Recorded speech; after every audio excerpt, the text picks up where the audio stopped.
Hello, hello, hello, hello, hello, hello. Hi, how are you? Video buds, my video buds. I like having you here. I do, I really do. Nice to see you today. Morning, Jeff. Morning, Louie. Hi, Casey. James, that's a fine name, James. I have two first names, James, John, and James. Jonathan is my given name. Wait a minute, I've got to pay attention here because I've got to watch my clock. By the way, Gab, that's another one. There are so many social media platforms that I'm trying to expose us on that I lose track. Gab, we got Gab going, and I had to create a new account because I forgot my old account. But Gab is big. Gab is going to replace Twitter, I think. Much more of a free speech sort of outlet, which is great. Let's see. Jessica? Rod?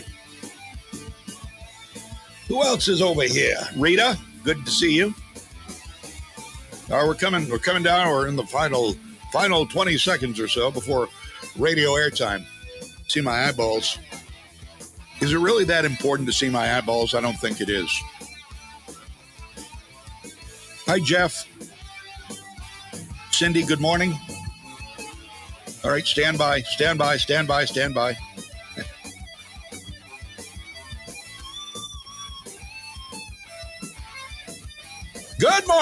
Good morning. Welcome to Freedom's Pep Rally. I'm Johnny James. Good morning, Carol. Just popped up in here. Great to see y'all. Great to see y'all there. I try to name everybody I see, but I can't because so much other stuff we've got to pay attention to. I pay attention to what I can. My chair is falling down again. I get this pneumatic chair thing and it goes down. I have to have it all the way up because my torso is kind of tall though. I've got short legs and a longer torso. I need a longer torso. But I can't get one. You can't find a torso. You can't find even a good used torso these days. So I'm stuck with what I've got. Morning, Casey. All right. Yeah, my glasses are dirty. My glasses are forever dirty. Nobody told me that. I just can't see through them. That's how I told. Hi, David. I saw David's name, and I don't even have my glasses on. I saw Jeff's name too. Welcome to you. Good morning. John James, David Mead, Fall River, Massachusetts. You've got some kind of attorney? U.S. attorney, some kind of unhinged person, I guess, a woman. I just saw a quick video, so I don't know much about her. I'm not going to say any more about her than that. She seemed a little bit unhinged to me. Oh goodness, I love it. Okay, Casey, I'm gonna try to relay this to you. We get every once in a while a comment catches my attention, and this one from Casey, our friend over at Wyndham Weaponry, got into a chat with a liberal yesterday. By the way, I've got to tell you, I was reading an article. And this is not a surprise because we have come to the conclusion through research and through experience that the left is much more unhinged and deranged and enraged than people on the right are. In fact, the overall stress level, the mental health of the left is much, much lower than the average conservative, way lower than the average churchgoer. We went over all the statistics on that yesterday, and that is just a fact. The left, people who are on the left are mentally stressed and somewhat unstable, in my humble opinion. Not all, many.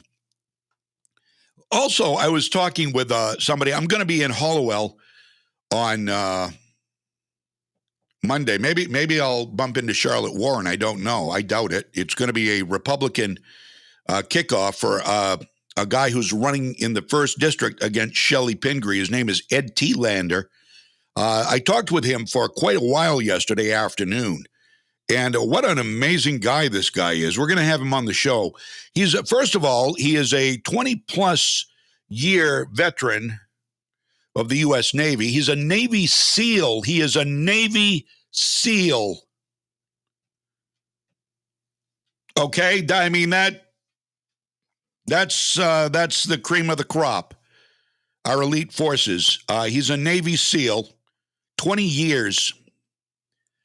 And so he's got a campaign kickoff for the 2022 election coming up on Monday in Hollowell at the Quarry Tap Room. That's Chris Valley's place, downtown Hollowell. Great place, great place. We won't be outside playing, what do they call the game there where you throw the bags at the board? They have that. They have that outside. That's fun to play during the warmer months, but you won't be playing that. I don't care what the name of the game is. I know what it is. It just doesn't crapshoot. I don't know. A dirt bag. I have no idea. I can't remember. Anyway, so Casey says, got into a chat with a liberal yesterday, and they couldn't accept the faults of Biden. Just kept calling me a conspiracy theorist. Maybe it was somebody from The View, Casey. If you haven't heard about The View praising Joe Biden like he is a god, like he is a savior. It's amazing how these women are so detached from reality, especially Joy Behar. That woman has got to go. That woman is just unhinged. She is a nutcase. She is clinically insane, that woman. Joy Behar, and Joe's adorable. Sorry about that. I know that pierces the ears. Anyway, so this Biden supporter, I guess, kept calling Casey a conspiracy theorist. Then they called me a man at least 3 times because her name is Casey, but it's Casey Elizabeth if you see her name. So they called her a man 3 times. At least they didn't call you like cisgender or something like that, which this is all like an alternate reality. This is all just absolutely absurd. We've got more on that coming up too, as it applies to a law school.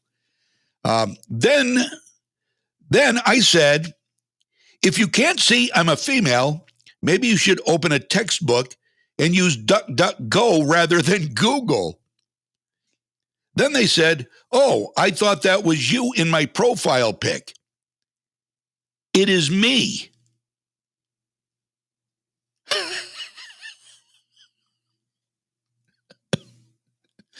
Then they asked, oh, you're using the proper pronouns, Casey. I love it. Then they asked me which pronoun I preferred. I then followed up with, yes, I prefer my God-given pronoun, unlike the 20,000 you lefties use. And yes, that is me in the profile pics. In the pic. They deleted their comment. Well, of course they did. They were embarrassed by it, as well they should have been. Lizzie Borden. Yeah, Fall River, that's right. Lizzie Borden took an axe, gave her mother 40 whacks. When she'd seen what she had done, gave her father 41 or something. Maybe I get that backwards. That's right, Fall River, Mass. That's right. Oh, my word. Not to be outdone by Salem, Mass, the witch trials. Love that place. Been there before. Casey says, I even gave them a like. I even gave them like John Hopkins research and other good truthful articles, and all this woman could give me was something from Forbes. Yes, cornhole. It is cornhole. I knew it sounded dirty. That's all I remembered. Cornhole is right. Adrian. Most celebrities do. Adrian. So, okay. See, I'm getting behind. I'm losing cornhole. I'm getting cornhole. Okay. So here we go. Let's start out. But before we go any further, before we even do our Today in History, I want to start out with something we were just talking about. We're talking about the different pronouns, and this is a law school in New York. I just read this yesterday. Applicants for the incoming class of 2021 at City University of New York, CUNY, C-U-N-Y, School of Law, were asked to select their gender from a drop-down menu containing an astonishing 13 genders, none of which are man or woman. There's not man or woman is not one of the gender choices. Is that not just like do-do-do-do-do-do-do? This would be a Twilight Zone episode. Imagine a place where you get a form to fill out, and where it says gender, there are 13 choices, none of which are man or woman. Welcome to the Twilight Zone. Okay, so there are 13. Additionally, applicants can choose decline to answer or gender not listed. Because, like Casey said, there are 20,000 genders. Literally, there's more added daily. You make it up. I don't know. I look at I'm not being rude here. I'm just saying I look at a naked person, and I can, because I'm smart that way, because I went to Gardner Area High School, I can look and I can say, boy, girl, man, woman. And those are the only two words that come to mind when I see somebody stand, or I don't even need, okay, usually you don't even need to see anybody naked, right? You can generally tell by the shape, the face. Not always, and people can't help the way they look. I get that.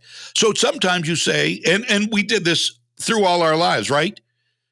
We see people and we say, is that a man or a woman? And, it's like, I don't know. I don't know. Why don't you ask? No, you ask. Well, let's hear them talk. And then you can't tell when they talk, right? But typically, a man or a woman. But if you're going to the New York City University, CUNY, School of Law, you have to choose decline to answer, gender not listed, or one of the 13 genders. The next and final question in the demographics section, I kid you not, this is a law school application. Do you identify as LGBTQ2IA+?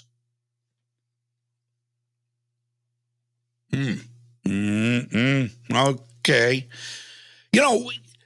The simplest things are now things you really have to think over. I mean, forget law school. Forget what you're going to learn in law school. Just figuring out how to fill out the application is going to be an education in and of itself.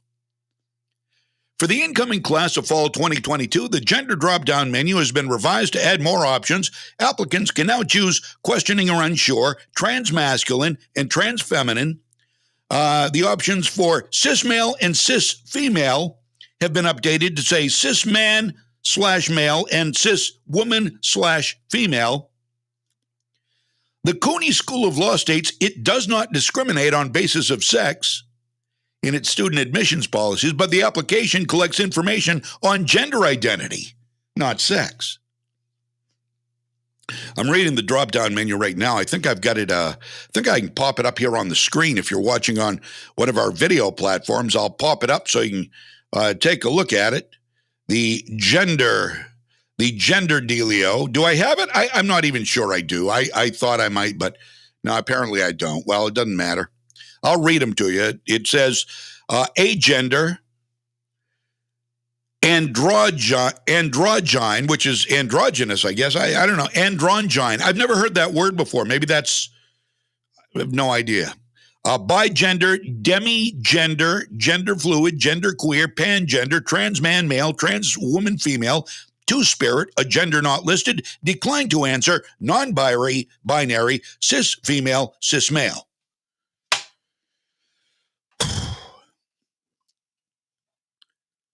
I mean, that would make me not want to go to the school right there. Because I would have to go to the internet. I would have to spend hours looking up just how to answer the simple question, are you a boy or a girl? Check. Boy, girl, or other. Put other. Okay, I can deal with that. I can deal with other. That's okay. There aren't this many genders. First of all, if a school of law thinks there are that many genders, that's not a law school I want to associate myself with, because they obviously have a legal narrative they are going to teach you.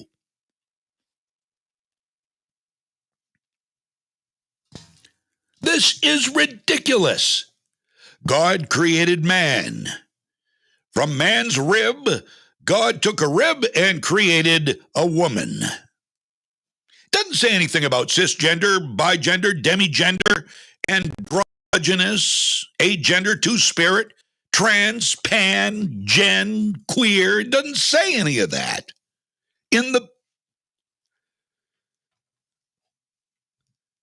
So there you go. There's how we're starting the show right now. Thank you for the very interesting and entertaining comment to start off there, Casey Elizabeth, who identifies as a she, her, by the way. I probably shouldn't jump to conclusions about your pronouns, Casey, but I took it upon myself and figured you might like that. Yes, thank you, Adrian. God made two genders. That's all there are. Period. Thank you. A voice of reason. Amy. And they change every day. Yes, they do. They magically change every day. If somebody wants to make up their own pronoun, their own gender, they can. It's ridiculous. Again, it is. I mean, maybe there's only one I don't know what demigender is, so let's take that one. Maybe there's only one or two people in the world who identify as demigender, but this is the left. Oh, we've got to cater to them. They've got to cater to them. They're two people that identify as demigender. We've got to include them. We've got to be inclusive. Well, how about somebody who identifies as a Christian man? No. We're not bringing religion into this. The godless left in action. You're welcome. All right, so let's go and find out what happened on this day in history. Then we'll be back with a whole pile of good stuff for you. You're going to love this show. Don't you forget that. And please share. Here's what happened on this day, December 9th, in years past, the Associated Press. We'll be back.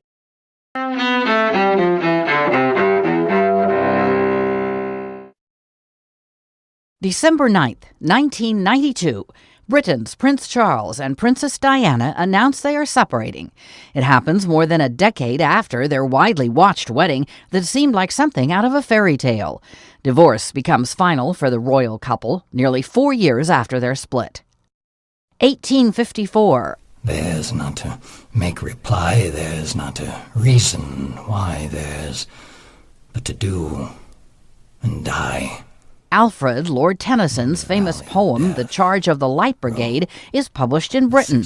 The Victorian-era poem recounts the climax of a battle during the Crimean War in what's now Ukraine. 1990. Poland chooses Solidarity Union leader Lech Wałęsa as its first popularly elected president. Wałęsa wins a runoff vote by a landslide, another sign of communism's collapse in Eastern Europe.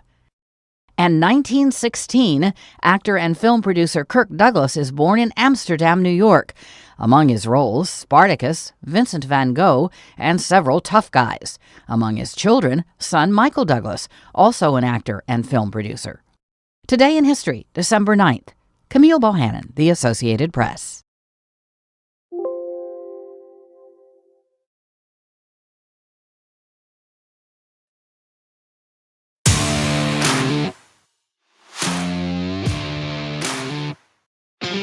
All right, I was just trying to do something, and the thing just ended just like that. Just went away just like that. Hi, how are you? John James here, Freedom's Pep Rally, brought to you by the Gun Shop on Coney Circle in Augusta. Open today, tomorrow, Saturday. They're open 3 days every single week. And we're going to get right into the show here. I just finishing up some housekeeping. I don't know. I think we may have been deleted from YouTube again yesterday. I don't know why we would have been, and maybe we haven't been. It's hard for me to keep up with.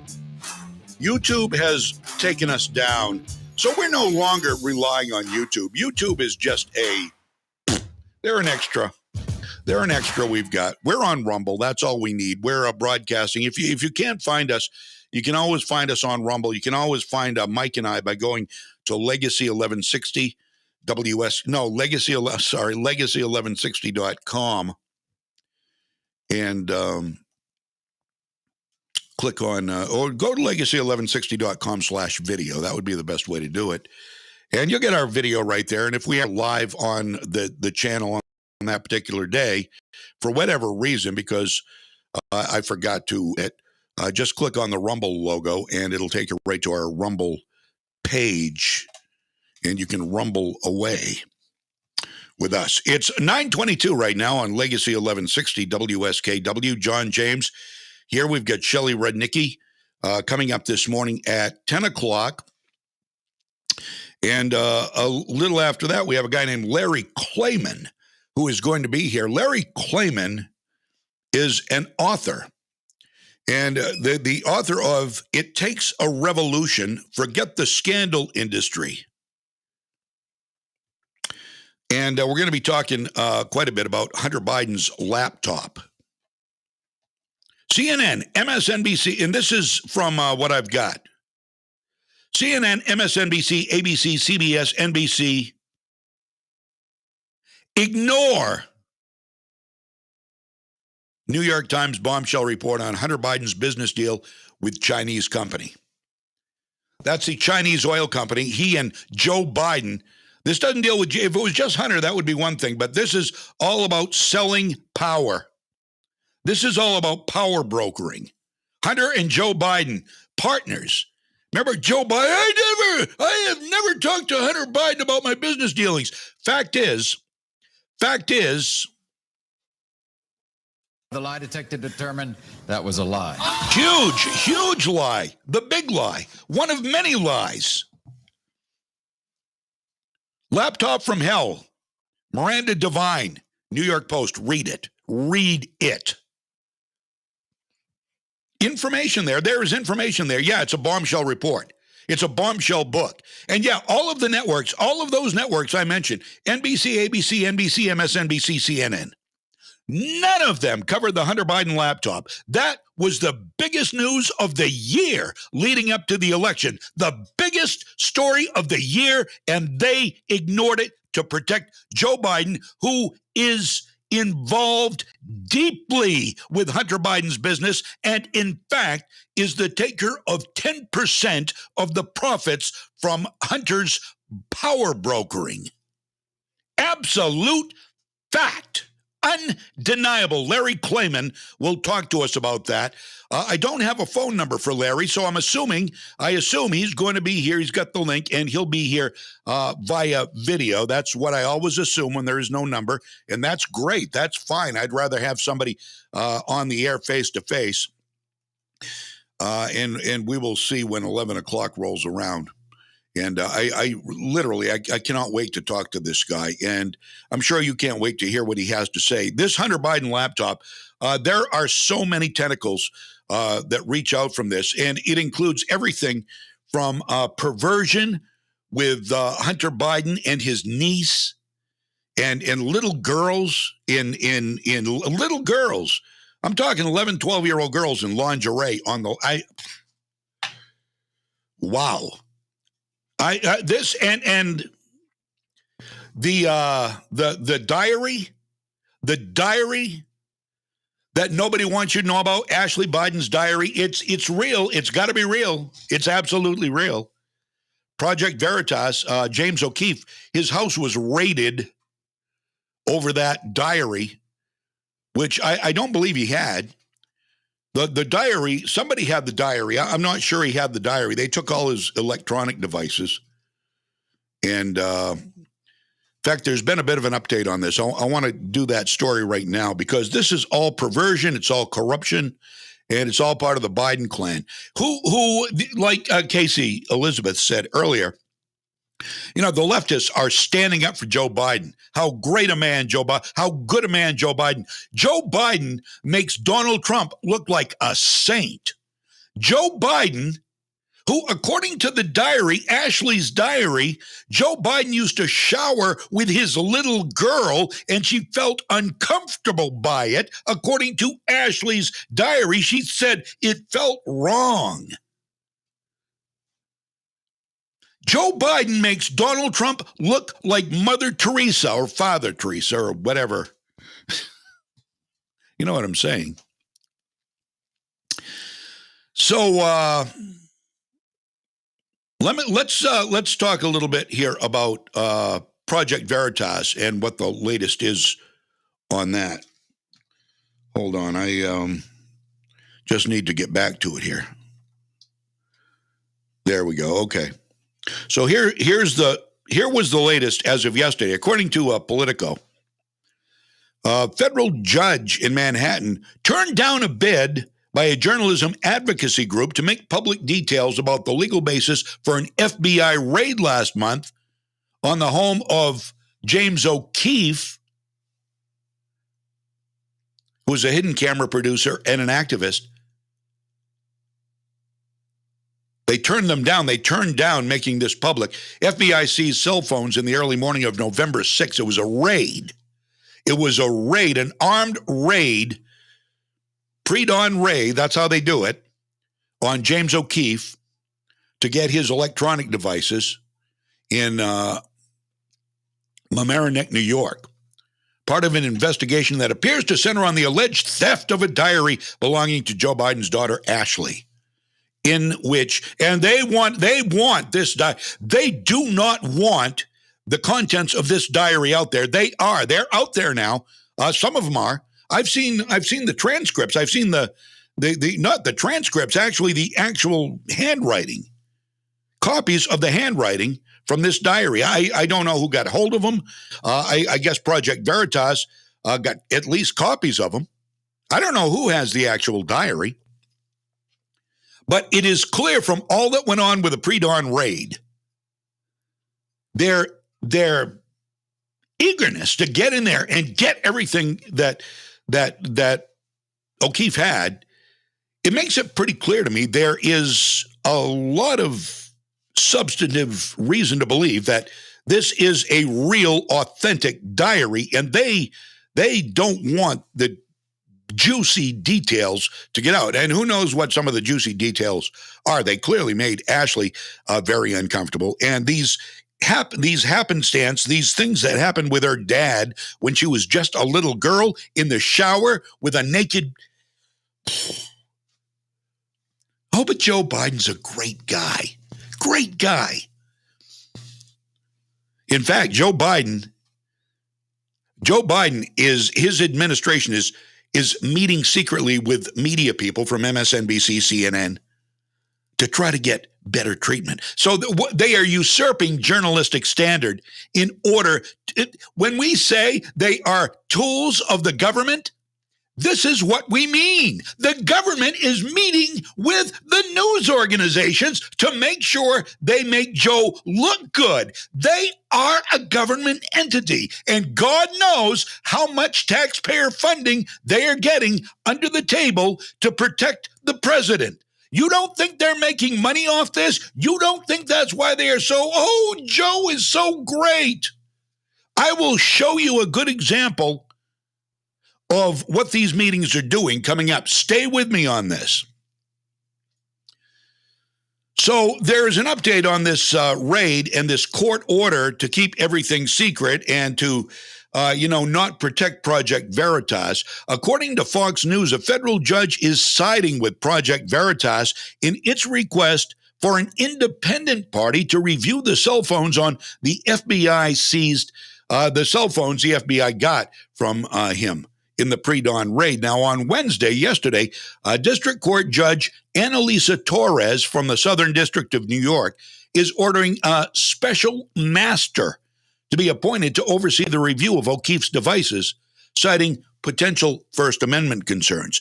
Again, you go back and you look at what the left is doing, what they have historically been doing and are doing now with no apology. They trample all over the Constitution. The Constitution means nothing to them. They don't care about the Constitution because they know all they have to do is trample all over it, and they never have to answer for it. Never. They don't have to. They're above the law. They are literally above the law. And they know it. And of course they trample all over it until somebody goes to prison for going against the founding documents of this country. It's only going to get worse and worse and worse because there are no problems with doing it. Nobody takes any recourse. Nobody goes to prison. Nobody goes on trial. Nobody. The only people that go on trial are conservatives. The only people thrown under the bus are conservatives who do nothing unconstitutional, but the enraged left goes nuts until something is done. I've got examples of all of this coming up, and we'll get to a lot of it before 10 o'clock. So stay with me. The court, this is what the court said regarding James O'Keefe in this update. The court recognizes, as other courts in the district have concluded, that the Southern District prosecutors have integrity and decency, and the filter team alone could conduct a review with the utmost integrity, according to Annalise Torres. However, the court determines that the appointment of a special master is warranted here because it's important that the procedure adopted not only be fair, but also appear to be fair, in light of potential First Amendment concerns that may be implicated by the review of the materials seized from petitioners. The court finds that the appointment of a special master will help to protect the public's confidence in the administration of justice. Let's hope she is sincere about what she says. Let's hope. Now, let's jump to control of the media. This is scary. This is very, very, very scary. Yes, Joe Biden is trying to control the media. Joe Biden and his minions. Hang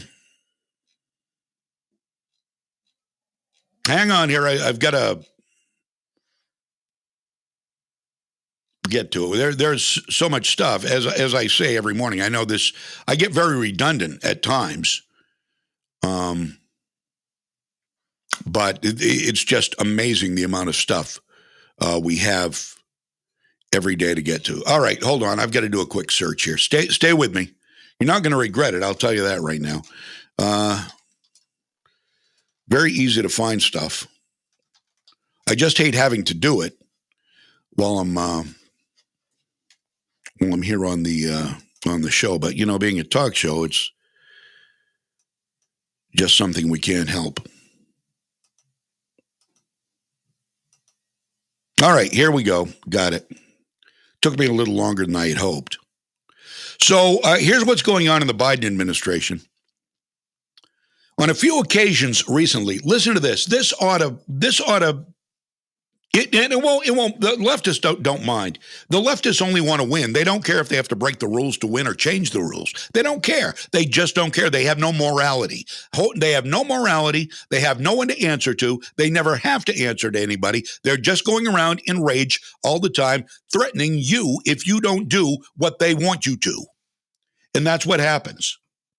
Every time they don't get what they want, they change the rules, they break the rules, they threaten, they yell, they rage, they cancel. On a few occasions recently, mainstream media has actually committed a cardinal sin. But of course, they'll do anything for money, anything for a narrative. But the cardinal sin they've committed, apparently, insofar as the administration is concerned, is they were truthful on 2 or 3 occasions recently about some of the problems caused by Biden and his team. The border, inflation, because, it's true. It's because you can't deny what you see, right? So they've actually reported on, you can't do that. You cannot do that. Oh, they don't like that. The Clintons will kill you.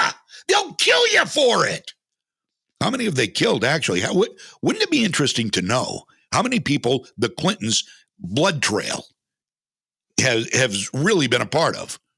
How many bodies have the Clintons actually had a part in, putting on the slab, right? Putting them on cement.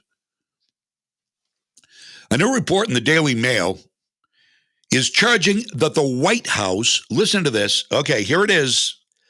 The White House is holding secret meetings with news organizations to tell them to order them to report more favorably on the president.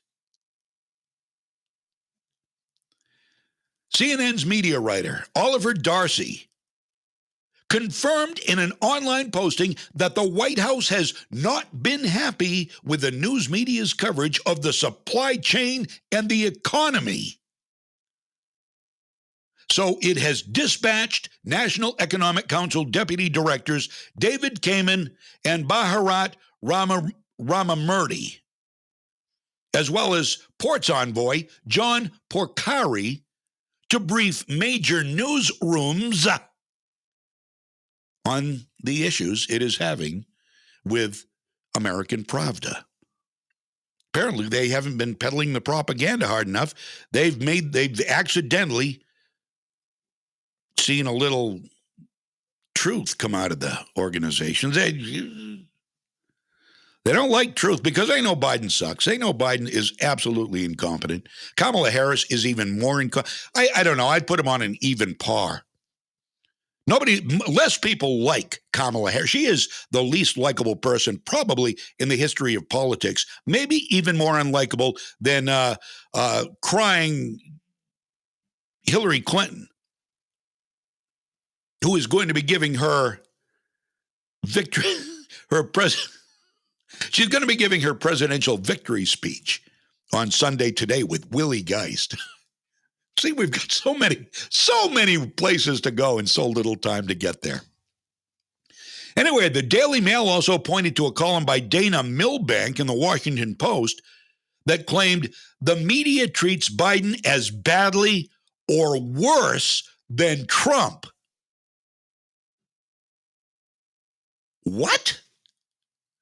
The media treats Biden as badly or worse than Trump. That is absolutely not possible. But it's the Washington Post. What do you expect? Now, I'm not sure if the meetings they're having are working everywhere. I imagine they are. I imagine the administration is threatening the news organization. Chuck Todd would kiss Biden's ass in a heartbeat if it meant that they would show him favor, because Chuck Todd is nothing more than a follower. He is not a journalist. None of them are journalists. But if you're wondering if any of these news organizations are stupid enough to take the bait, the answer would be yes. Among them are the brilliant ladies on The View. You want to see a little Biden love fest? Get ready. Be near the bathroom because you're going to be very nauseous after you see this. Mr. Biden recently passed his historic infrastructure bill that will benefit all Americans in many different ways. And his Build Back Better plan includes things like paid family leave, universal pre-K, and health care measures that will drop insulin prices from $1,000 a month to just $35. Okay, yeah, it's all great. But apparently a post on Slate.com claims you wouldn't know it because Americans aren't tuning in.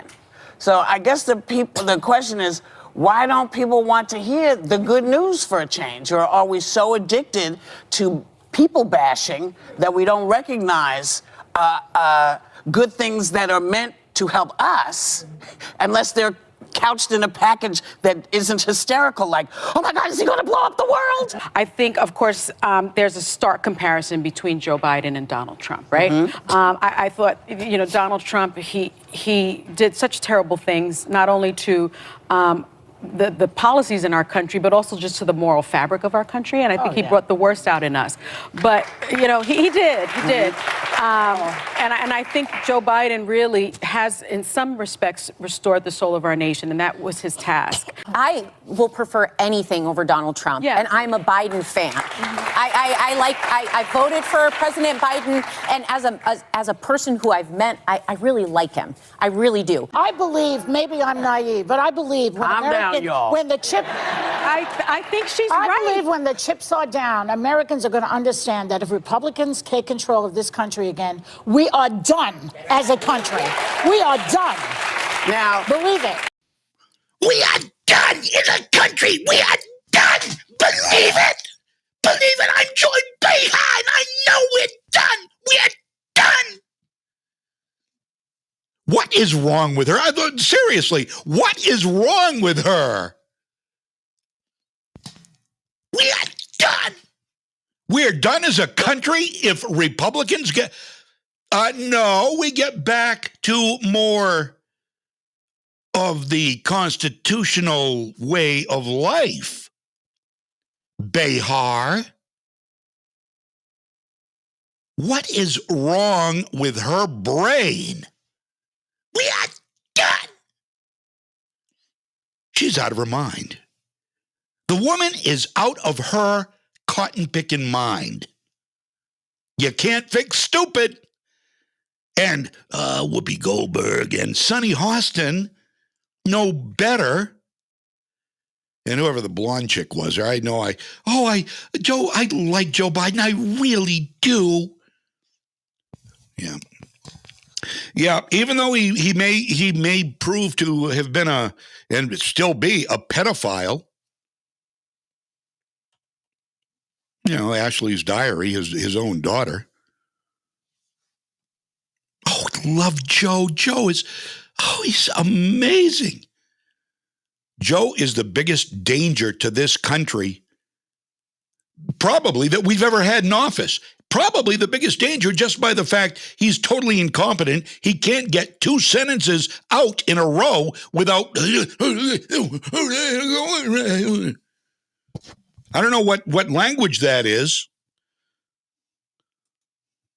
Sorry, Peter. We're gonna have to get cornhole off the screen there. Did you notice that we had the cornhole answer up there, talking about cornhole earlier. So there you go. There is a bizarre look at the View. Let's see what we're getting for comments here. I'll share these with you. And feel free to email, too, if you want to get in touch with us. Just freedomspeprally@gmail.com. Disgustingly ignorant, says Tina. Absolutely. Do they have anyone to replace Meghan McCain yet? I don't. I have no idea. Let's see. Adrian. No, what's going to happen is our country is going to become a Marxist or communist country with people like Biden running it. Yeah, well, that's where we are headed right now. It's sad but true, and it's something we have to fight at every instance. And this is why I'm so excited that Ed Thielander, this Navy SEAL who is going to be running against Marxist Shelley Pingree for the 1st District Representative, I can't wait By the way, if you want to go on my personal page, I've got the flyer. I will try to get it up here on the screen so you can see it. It's $50 I think $50 a person. There's going to be, and it's at the Quarry Tap Room in Hollowell, a great place. And it's going to include a cash bar. It is a bar. You know, they have great bar, and hors d'oeuvres or appetizers, something. I don't know how. I think it was appetizers. The food is really, really good there. Maybe they'll have some of their famous poutine. Not sure about that, but that's really good. So are their burgers, too, by the way. You can order off the menu, I'm certain. It's 9:46 right now. Got to take a break. We will be right back to continue the conversation. We have a heck of a lot to get to. Shelley Rudnicki at 10. I'm John James. Legacy 1160, WSKW. If you've checked that gift list twice and it's got something different for everyone on it, just head to Town Line Antique Center on the Winslow-Vassaboro Town Line. With 2 floors and over 50 dealers, you can find the perfect gift for each one of them. Are you worried about spending too much?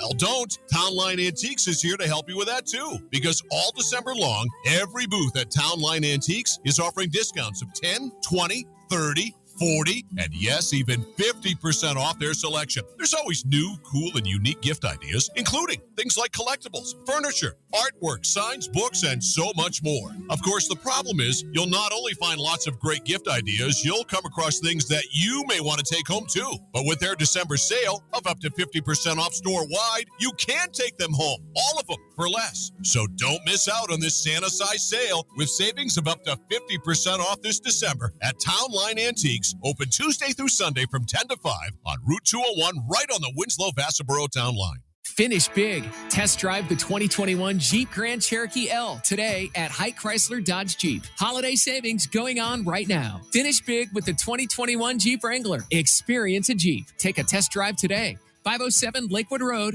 Clouds Corner, Madison. I'm CBS 13 meteorologist Lexi O'Connor. Some slick spots possible this morning with temperatures starting out in the teens and low 20s. We'll see partly sunny skies today with highs in the low to mid 30s. Cloudy with some light snow showers tomorrow, highs in the 30s to near 40 degrees at the coast, where some drizzle and freezing drizzle is possible in the afternoon and evening. Rain and freezing rain on Saturday, clearing for Sunday. All right, thank you very much, Lexi O'Connor. John James, Freedom's Pep Rally. Tell you about all our channels. We are at legacy1160.com. That is our home on the web, legacy1160.com. You can listen live there 24/7. Brought to you by the Harry J. Smith Company on Sanger Avenue in Waterville. 6 to noon, you can see the video live, Mike, Violette, and me. And just go to legacy1160.com/video. All the videos on Facebook, sometimes YouTube when they haven't canceled us, which they have done, I think, for the 7th time now. We're always on Rumble, and that's not going to change. We are always on VK.com, the Russian site. They don't censor us. YouTube does, but the Russian site, VK.com, doesn't. We are on Twitch, and we are also normally on CloudHub, normally on Getter.com. It will be shared on Gab.com as well. So there are just a whole bunch of places to ingest the show if you so desire. If you love freedom and you love people who aren't afraid to speak the truth, no matter how much it hurts. The truth does hurt, and we don't shy away from it like some other radio stations. I'm not going to name names, but there are some other radio stations that tend to like to walk on eggshells, and to me, they're just pathetic. It's crap or get off the pot. Take a side or shut up, get out of the business. There are some great national radio hosts out there who do the same thing we do. They unapologetically speak the truth. You know who I'm talking about. I don't have to name names. It's always walking on we don't want to offend anybody. Well, you know what? That's my job. That's the only way we're going to save America. To save Maine, to save America, is for people to dare to have the cojones to speak the truth, no matter who it hurts, who it triggers. It doesn't make any difference. I'm not going to do anything half-assed. If you do anything half-assed, don't do it. Just don't do it. Be all or nothing. Be somebody. Be part of the solution, not part of the problem. I'm talking to my peers, and I'm not talking to anybody at our radio station. No, you've heard Mike Violette. Mike is very unapologetic, as am I. Stand for something or fall for anything. Well, I can see both sides. AOC's right, but, I can also... No. If you're going to take a stand like that, get off the radio. Go work. Hannaford's paying good money. McDonald's is paying good money. Go work for them. No, literally... let me tell you something right now. You're not going to believe this.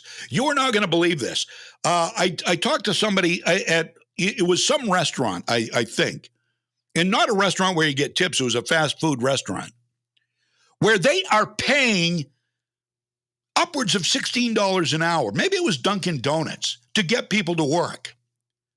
If I worked the number of hours at Dunkin' Donuts that I work on this show and doing this show, I would make more money at Dunkin' Donuts than I make doing this. But I far, far more enjoy doing this. 9:51. Let's talk about Hillary. Thank you, Lisa. That's very nice. Cameron says, I saw a Rittenhouse interview this morning. Did you know he played, he played Call of Duty every day when he was on trial? Is that right? No kidding. I did not know that. I know now he wants to be an attorney. Did you hear that? He wants to be an attorney now. Good for him. Good for him. Just don't go to that City University of New York, CUNY, because before you go into that, you're going to have to decide between one of 13 genders or none or undecided or something. Where the hell are we going? Where are we going as a country? Sorry, I'm not going to subscribe to any of it. None of it. I swear to God, if I get an application like that, I would be livid, number one. And number two, I would pen them all out. I would do that. And I don't care if I lost my chance to gain admission or to get a job because of it. I would exit all out with a pen or a Sharpie, and I would put male and a big X right next to it. I would get rid of all the cisgender, demigender, queer gender. I would get rid of it all. I would exit out and make my distaste for it completely known. And if that cost me a job or cost me admission into an institution of higher learning, it's not a place I would want to go work or learn at anyway. I will take male, female, other. That's fine. That is fine. But don't give me a list of 20 or 30 different choices. Don't do it. Don't do it. Because I am not going to play the game. Not going to play that game. Male, female, man, woman, period. End of story. Or other. If you want to check other, I don't care. That's fine. That's fine. This is just completely nuts, out of control. It's virtue signaling. It's pandering. No, we don't want to hurt. We got to be inclusive. Got to be inclusive.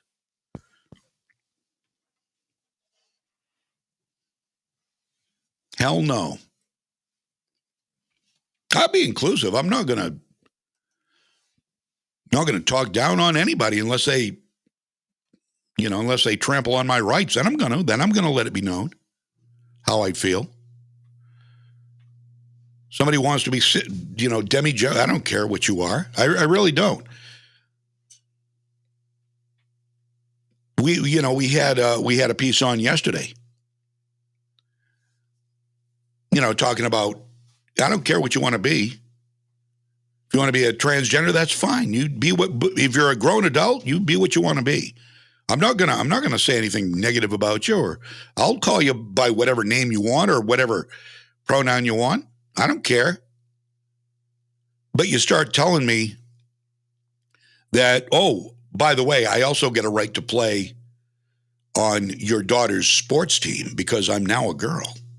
No, then we're going to say we're going to have some problems, because then I'm not going to be as polite, because then I'm going to say no, you can't, because you're actually a man, you're actually a boy. I'm going to be brutally honest. If that ever happens with my granddaughter, I will be brutally honest with you. You're not a girl. You're not a woman. You are a boy. That's where the gloves come off. That's where science meets fiction. 9:55. Coming up at 10 o'clock, we've got Shelley Rudnicki, Maine Representative, District 108. I want to do this Hillary story, though, because I think this is pretty important. It's very interesting for sure. And pretty important because it shows you how unhinged this woman is. She actually cried. You know, you have to feel bad. She's still butthurt over losing the election. So butthurt, in fact, she had written this great acceptance speech as president of the United States because she felt she could not lose. And then she did. All right, hold on just a second. Again, I'm jumping all around here this morning, sort of stream of consciousness. All right, here we go. Sunday Today Show host and MSNBC darling. Actually, you know, he's a nice guy. He's one of those, I like Willie Geist. He's such a nice man. I see him on Sunday Today. Such a sweetheart. He always talks about a life well lived, and he does these great interviews. Well, Willie Geist is all well and good till he gets on MSNBC when he becomes a raging lefty with Joe Scarborough and Mika Brzezinski. Although he is starting to show his leftist love now on the regular Today Show, he's all pumped up for the big Sunday sit-down with Hillary Clinton. Yesterday, he talked about it. He was salivating like a schoolboy getting ready for his first date. According to Media Busters, Brent Bozell's Media Busters, I love this, Geist swooned. Pretty boy Willie Geist swooned over failed 2016 presidential candidate Hillary Clinton living in an alternate reality where she won the election and delivered a fantasy victory speech. Bozell goes on. The bizarre display was part of the former Secretary of State's upcoming Master Class seminar, and clips of it will be exclusively featured during a fawning interview with Willie Geist for the Sunday Today Show. And we have audio, and if you're on a video channel, you'll see the video of the swooning Willie Geist and this amazing sit-down with failed candidate. Do we have failed candidate Hillary Clinton? Do we? Yes, we do. Here it is. Week, we have a new Sunday sit-down with former First Lady, United States Senator, Secretary of State, and Democratic presidential nominee Hillary Clinton, sharing her thoughts on the state of the country and an exclusive emotional reading for the first time of her would-be election night victory speech from 2016. And talking about her upcoming masterclass, Clinton shares the would-have-been victory speech she wrote leading up to the election and the election night I think in 2016. the moment that is going to stick out to most people in this masterclass is an extraordinary one, where you sit down and you read what you call the would-be victory speech.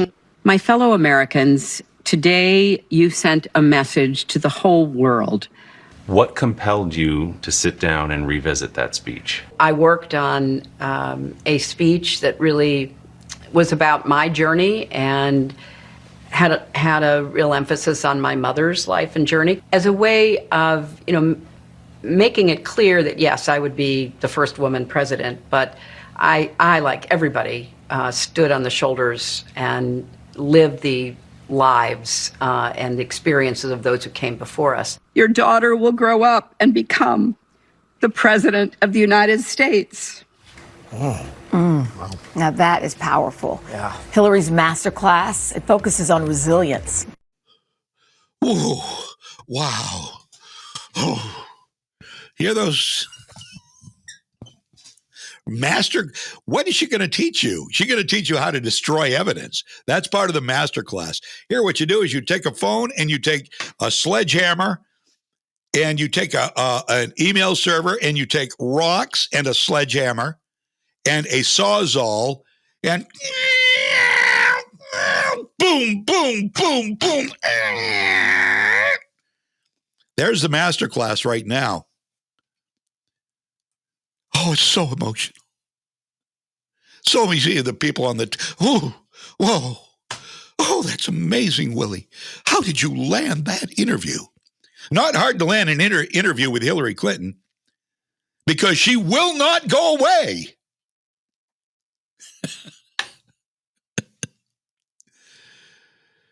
That was powerful, though. That was powerful. I was moved. I sincerely was moved. Or maybe it was just my bowels that were moved. I'm not something. I'm not sure. I know. I'll be riveted on Sunday morning. No church for me. Sorry, not with Hillary on the tube. We've got we're running late. I realize that we've got a Representative Shelley Rudnicki, District 108. We'll have she's on the road today, so we won't keep her long. We'll have a conversation with her, and we've got so much more stuff that just it gets more mind blowing every day, doesn't it? Doesn't it get worse every day? Things that you never see coming down the road, just boom, they smack you upside the head. We'll be right back. WSKW, Legacy 1160. What's important here at Moody's is we have a lot of opportunity for upward mobility. Moody's definitely helped me through. They sent me to school. I got my degree in business. I had the demeanor and I had the willpower and the want. Our trade is constantly changing and there's always new challenges that arise. I definitely feel like an owner. It's very exciting. When you like what you do, you like your job, you like the people you work with, what else could you ask for? Bring your skills to Moody's and build a long-term future with us. If you love to shoot guns or just like to keep those skills up to par, you just need to put some rounds down range. At Economy Guns and Indoor Range at 81 Main Street, Madison, you can. No matter the weather, no matter the day. Beautiful, well-ventilated indoor range downstairs, a gun shop upstairs. One stop does it all. Forgot to bring targets? No worries. They've got those too. And when you go in, make sure you say hi to Rosie. Economy Guns and Indoor Range on Main Street, Madison. Open Monday through Saturday, 10 to 5. Sunday 10 to 2. I'm CBS 13 meteorologist Lexi O'Connor. Some slick spots possible this morning with temperatures starting out in the teens and low 20s. We'll see partly sunny skies today with highs in the low to mid 30s. Cloudy with some light snow showers tomorrow, highs in the 30s to near 40 degrees at the coast, where some drizzle and freezing drizzle is possible in the afternoon and evening. Rain and freezing rain on Saturday, clearing for Sunday. From the Home Auto Group Studios, Farmington Ford and Franklin Chrysler in Farmington. This is WSKW, Skowhegan, Augusta, Waterville, Legacy 1160.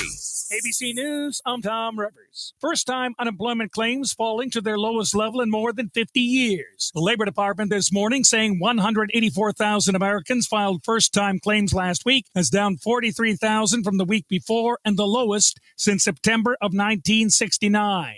The number of COVID cases in the U.S. continues to surge. Omicron variant detected in 22 states so far. Another winter surge fueled by the Delta variant begins to take hold.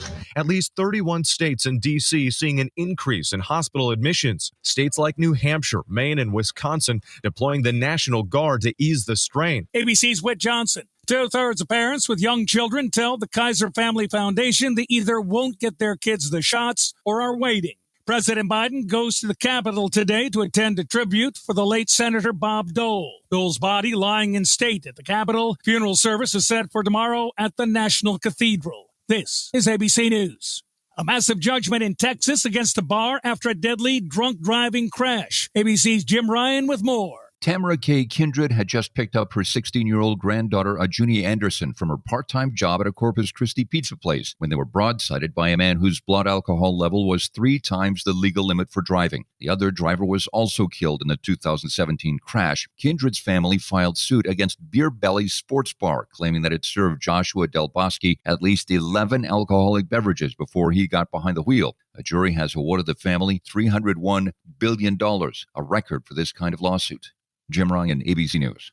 An ambitious plan in New Zealand to create the world's first smoke-free generation. A new proposed law would raise the legal age to buy smokes by 1 year every year. In essence, it would make it illegal for anyone born after 2008 to buy cigarettes. New Zealand hoping to have the country's smoking population below 5% in 4 years. I'm Tom Rivers, ABC News.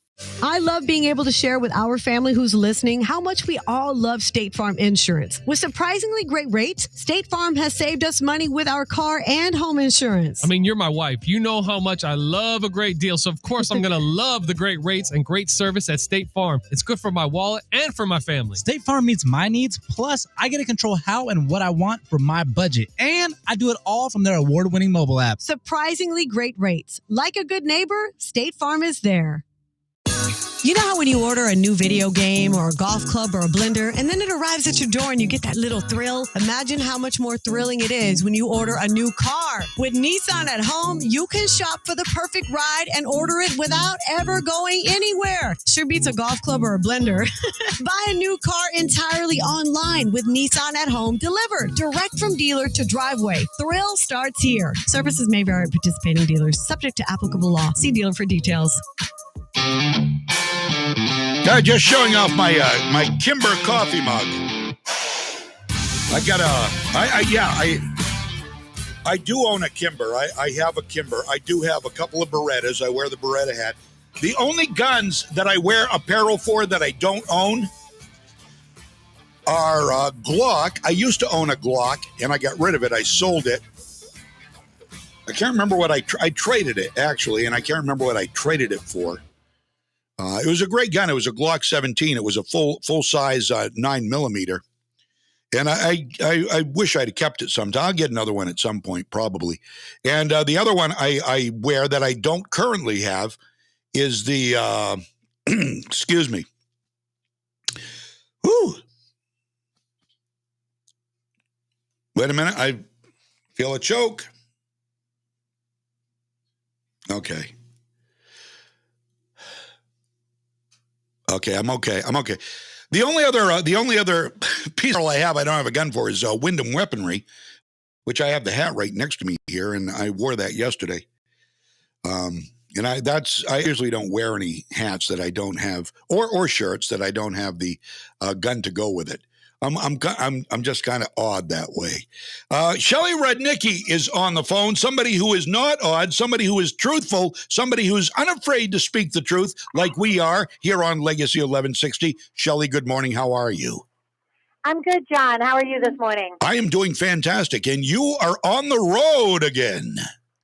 I am. I have to take care of my own business too, besides working on the state stuff. So absolutely. Hey, I'm going to be at the Ed Thielander kickoff on Wednesday. Monday, next Monday, at the Quarry Tap Room in Hollowell. So I don't know if you're planning to come to that. He'll be running against Shelley Pingree, of course, next year. Yeah, I know he's running against Shelley. John, I'm having a little problem hearing you. Oh, is that right? Yeah, you're on the road. That's okay. No. It's not my phone. I think you were fine, and then you went low. Okay, I went. Oh, is that better? That's a little better. I'll go higher. Hello, Shelley. Can you hear me now? Yeah, I hadn't thought about it. It's been pretty crazy, so I hadn't thought about whether or not I was going to Ed's thing or not. I met Ed a few months ago. Nice man, very. Yeah. I actually think he's got a real shot to beat Shelley Pingree, and if people wake up, he's definitely the man for the job. Oh, he absolutely is. A 20-year plus Navy SEAL, and he's married to an immigrant. Who I can't wait to meet her. She'll be there at she's from Venezuela, and she very nice woman. Yeah, very nice woman. I did meet her at a function down in Turner a couple months ago, and she's a very nice woman. That's great.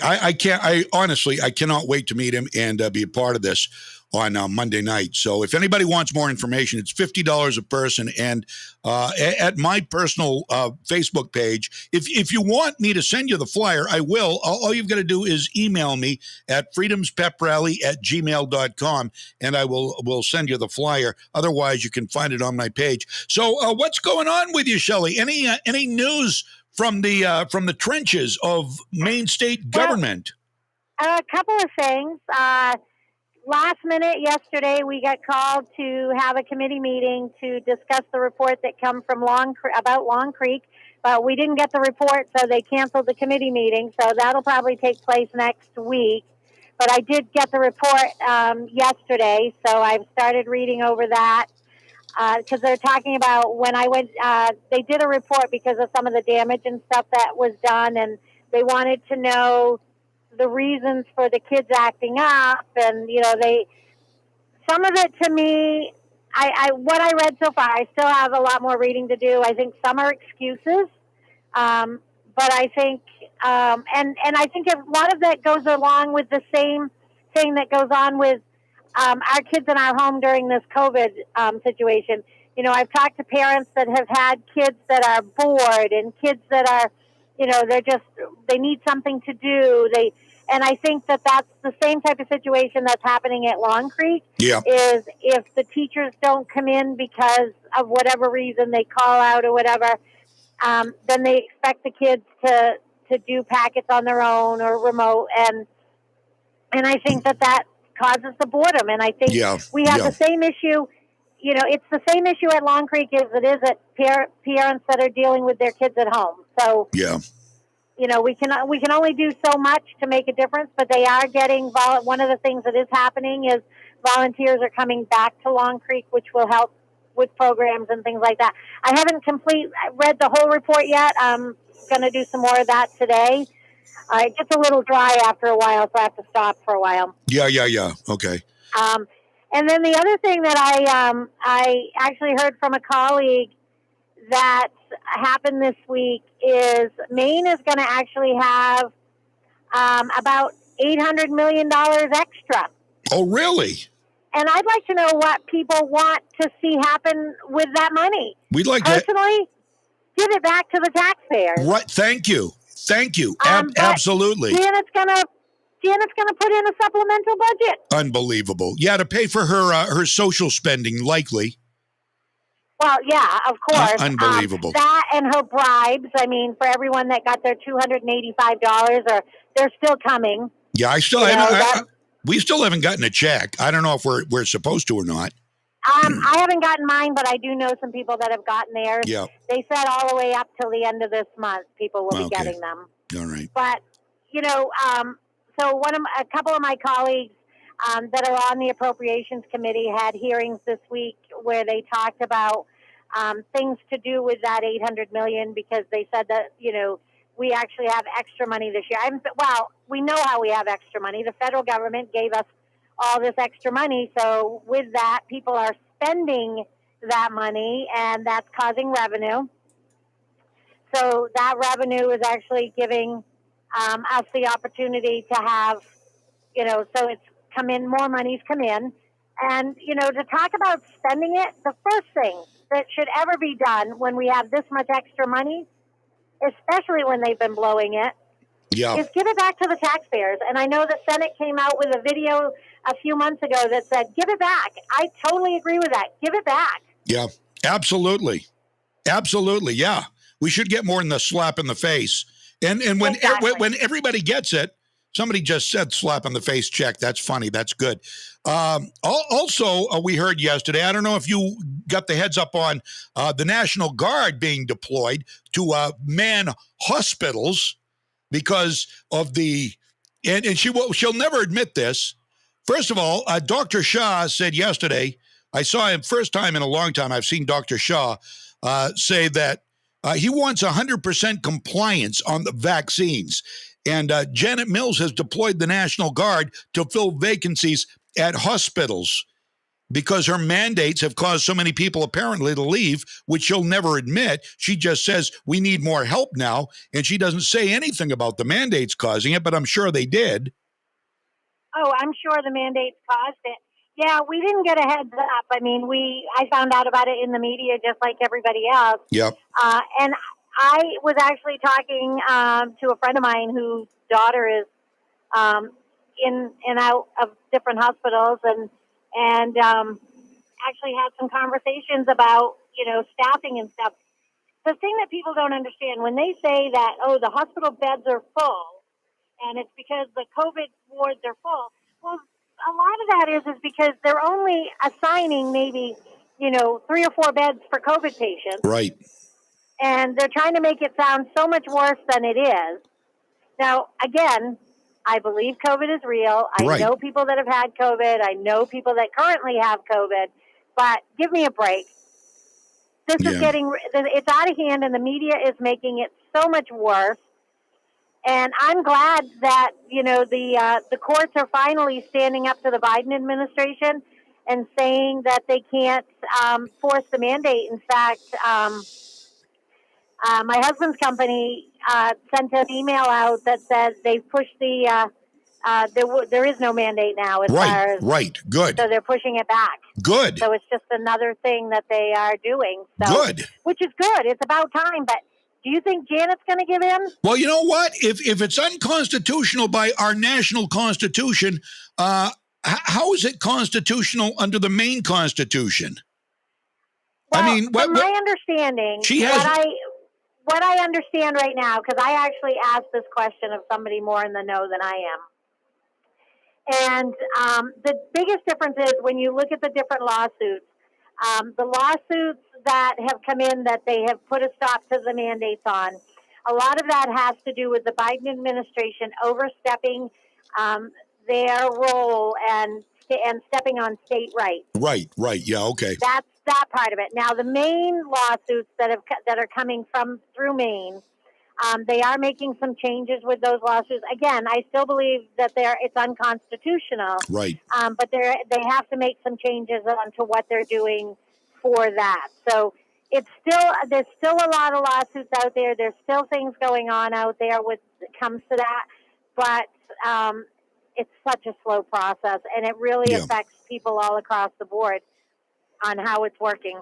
Yeah, it's horrible what has happened to our medical profession, and and she knows it. I mean, she had to undo the EMT thing because and anybody could have told her, anybody with just a half a brain, even a quarter of a brain could have said, Janet, you're going to do this, and emergency medical technicians and paramedics aren't going to be available to show up when somebody has a heart attack or is dying from a car accident or something. And after a while, duh. Well, I guess we better undo that one. Well, yeah, and you should undo all of them because they're unconstitutional. They are completely opposite of freedom, but that's the way the left works. Everything is opposite world with them. Everything they do, they turn the world upside down and call it good. And that we are tired of it, and this is what we have to stand up against. And you are doing it, Shelley Rudnicki, and I appreciate it, and so do all our listeners. Well, I mean, I tried. The one thing people have to understand with us as legislators, we're policymakers. We can stand up, we can give a voice, to the people, but unless we have the majority, and I say this every week, but unless we make some changes, then, basically I feel like I'm pounding my head against the wall. Right, yeah. And that's what makes it tough. And, I will continue to take a stand. I will continue to do my job in Augusta. And that's going to be the thing. We are going back into session on January 5th. We got word this week. We have to go into session the first day. So we have to be there the first day. Then they're going to put us remote again in committee. For those that want to be remote. Some of us, I know the majority of my committee, or I should say the Republicans in my committee actually were at the State House. There occasionally was a Democrat present, but not very often. But we still have to be on headsets and laptops.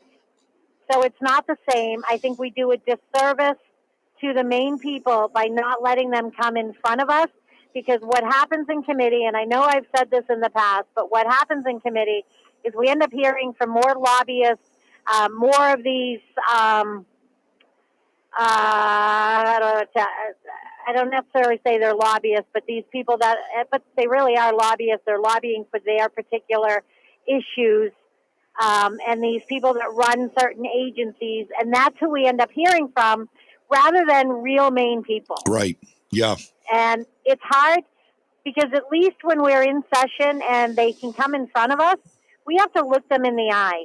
And that's a big difference than doing it on Zoom. I hate Zoom meetings. I know they're a necessary evil now, but I want to look somebody in the eye. And you can't really do that on a computer screen because you don't know if there's 10 people on the screen who they're looking at. I know, right. And you and I both know it's not a necessary evil. It's an evil pushed on you by the leftists in power, and it is wrong. It is unnecessary. Everybody who wants to be vaccinated is vaccinated. Those who don't want to be vaccinated and are taking a chance, well, that's up to them. And so they just need to, and they don't want to be looked in the eyes. They do not want to be looked in the eyes because they have nothing to stand on except lies and propaganda and whatever they're pushing as part of their narrative. And it doesn't wash with a lot of people, and they don't want to look people in the eyes and have to answer tough questions because they can't. They literally can't. I think that's the issue right there, and that's why things have happened the way they've happened, and that's why we've got idiotic bills now on the books. That's why some of this stuff that they don't want to let it go and make something else work, because right now they think that they can do what they want to do. Right. So yeah, I think that makes it a little it makes it hard on the rest of us to see what's happening. Yeah. And I think that it's just such a disservice to the Maine people, and I think that's where we have to go with that. And hopefully we can make some changes next year, because I'll tell you right now, if we don't flip the House next year, they're going to act like they got a mandate. Oh, of course. Think they got a mandate. Right. They already think they do. Yeah. But it's going to be worse. Yeah. And you think some of these bills and this money being spent is bad now? Wait to see what happens if we don't flip the House next year. Well, they're so cocky and arrogant anyway. They think they're holier than thou. I'm wondering if Charlotte Warren is going to show up. Last place I saw Charlotte was actually at the Quarry Tap Room. I wonder if she lives in Hollowell, so I wonder if she's going to show up at the Quarry Tap Room on Monday night when I'm there to talk to me and tell me, well, I made a mistake when I said that there should be no straight white men in government. I wonder if she'll actually show up where I'm right in her hometown and eat some humble crow. I doubt it, but I highly doubt it. Yeah, I'll have my phone with me, so if it happens, I will record it. I promise you that. But because it's a Republican kickoff for a very viable candidate, very doubtful she'll be there. But we'll see. We'll see. I might have a story to tell on Tuesday morning. Well, listen, Shelley, I'm not going to keep you. I appreciate your time. I know you're on the road, and I've got some other stuff I've got to get to this morning. We've got a guest that you might want to listen to at 11 o'clock. He's an author. We're going to be talking about Hunter Biden's laptop and how Joe Biden and Hunter Biden are actually business partners, totally opposite of what Joe Biden said, but that isn't surprising. So that's all coming up. And as always, I appreciate your time. And tell Tony thanks for being the chauffeur. Oh, well, thank you. And I want to tell you, Caroline from Carringham says good morning. Oh, Caroline, good morning to you. Thank you so much. All right, John, you have a good day. You too. Talk to you soon, Shelley. Bye. Okay, bye. Shelley Rudnicki, District 108. She's amazing. She doesn't matter where she is. She will drop what she's doing to come and talk to you. I mean, this is what people's government is all about. Do you think we'd be able to get we tried for months and months and months to get Charlotte Warren just to come on and talk with us. I even before she unfriended me on Facebook, I even dropped a message to her, but no response, of course, because they don't want to deal with the public. They just want to deal with their own issues and make everything the way they envision it and not have to answer to anybody. Shelley Rudnicki and people of her ilk are not like that. You know who else I talked with the other day who impressed me? Actually, it was a couple of weeks ago now. James Orr, who ran in the special election last month in November, and he lost in mail-in votes or what got him. And you know that doesn't surprise anybody, right? But he was a real impressive guy too. Another guy who speaks the way it is and has no problem in saying it like it is. And it's a shame we don't have another good representative like him in there. So I wonder what 2022 is going to look like in Maine, because every chance we get to turn the tables just a little bit, nobody does it. They keep voting the leftist losers in. The people, Willie Garrett, who has been a representative, a great businessman, a local guy, a Republican, he was voted against in one of the special elections. And then you had James Orr, a great conservative. He was voted against, another military guy.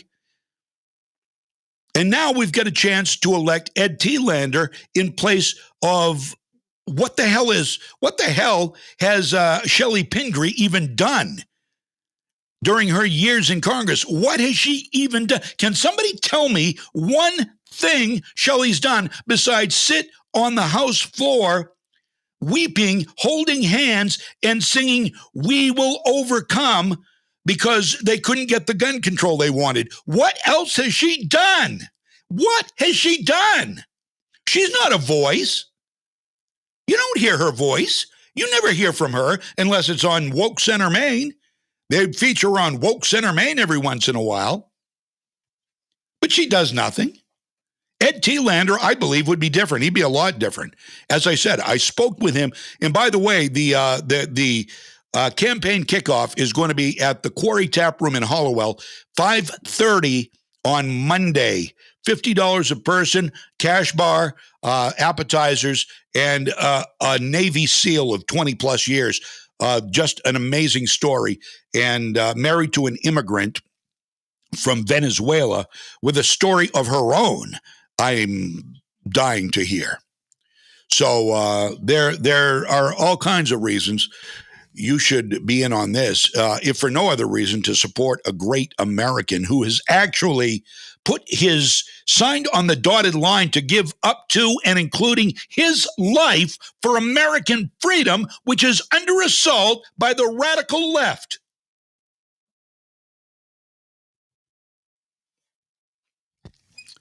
It's 10:27 right now.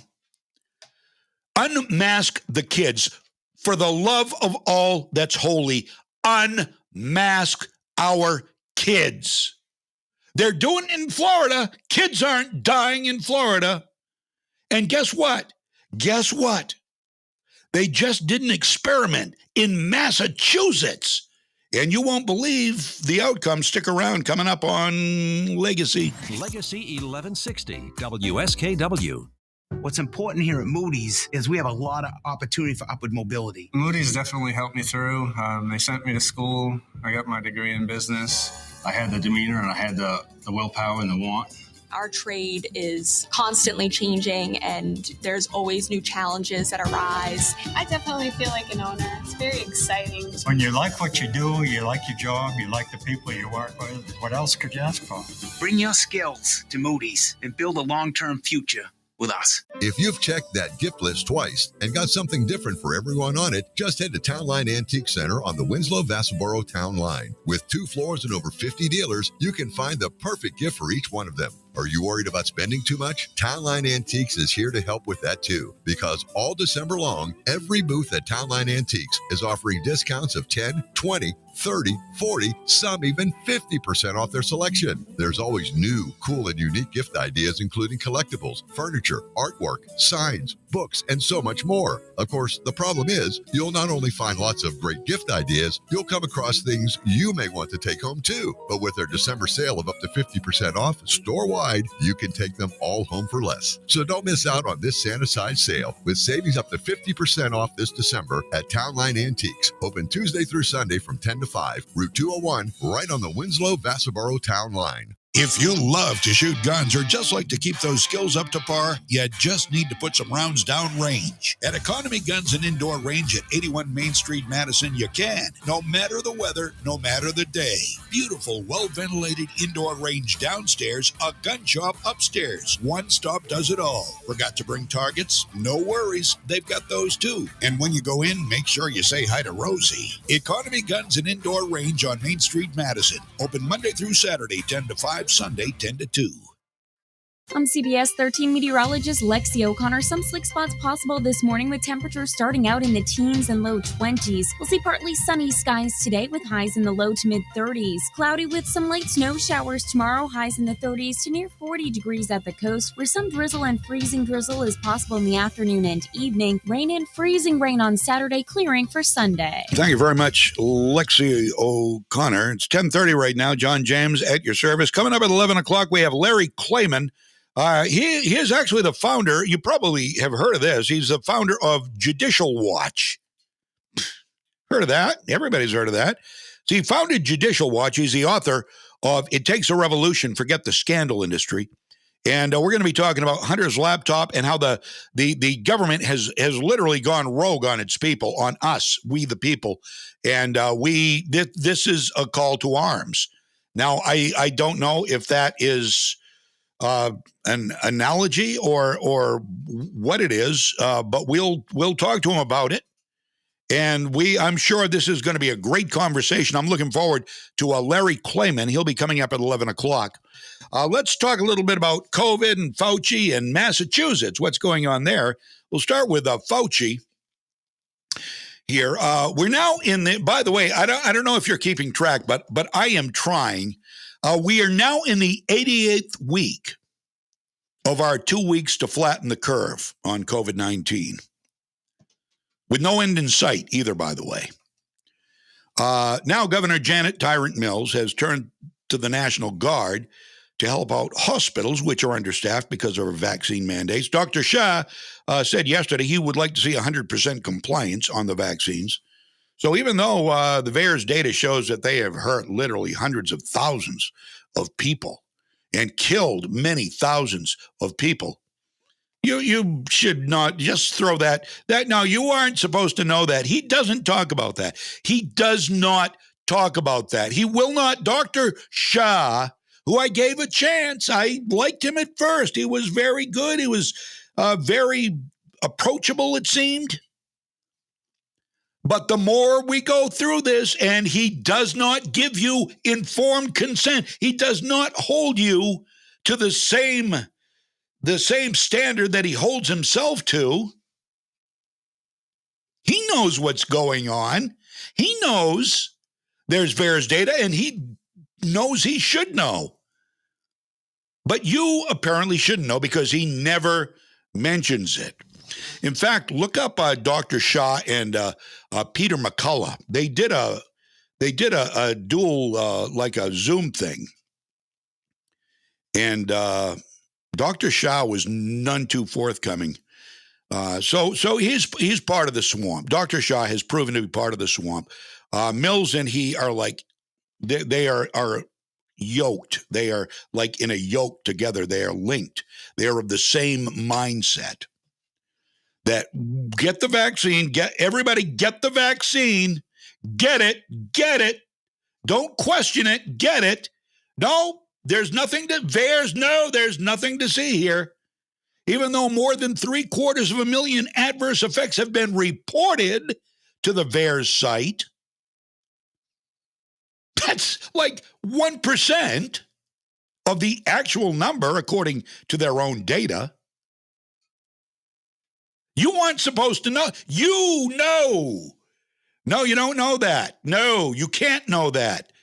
You must be submissive to us. We are your overlords, and you must submit to what we say. Your health, your concerns be damned. You know, they aren't saying it that way. I am. This is what's in their little pea brains. This is what they're thinking.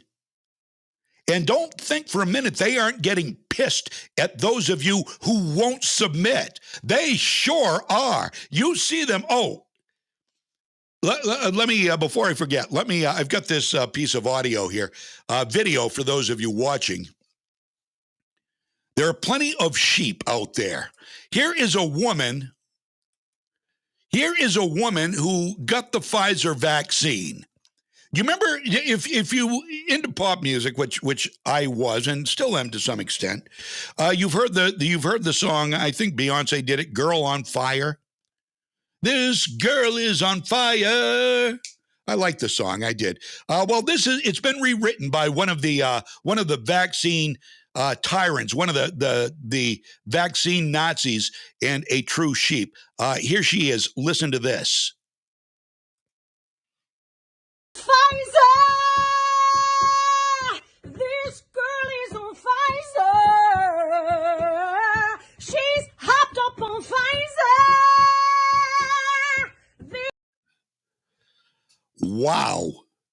Wow. She's on Pfizer! Awesome! She's hopped up on Pfizer! Oh, I've got something else you're not going to like too much, too. Hold on a second while I've got to get something here. I say hold on a second. I really mean it. It's not going to take me long, presumably. Okay. Let's go right to the school here.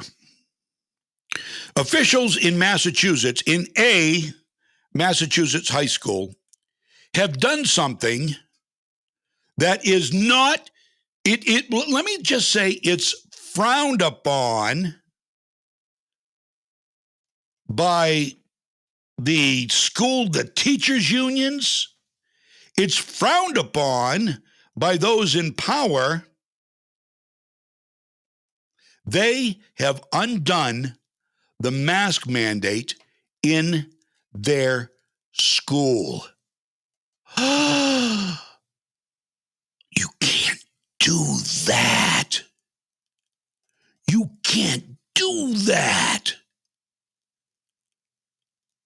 Well, the hell you can't.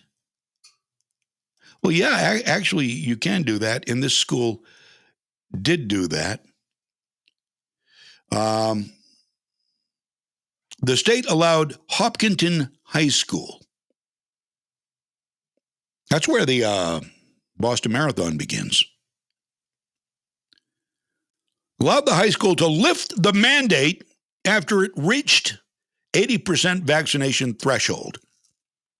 Which, it's at least that probably at most schools. Even though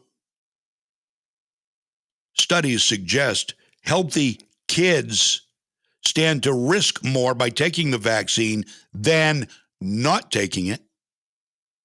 I said healthy kids stand to risk more by taking it than not taking it. I am echoing medical doctors. I'm not making it up.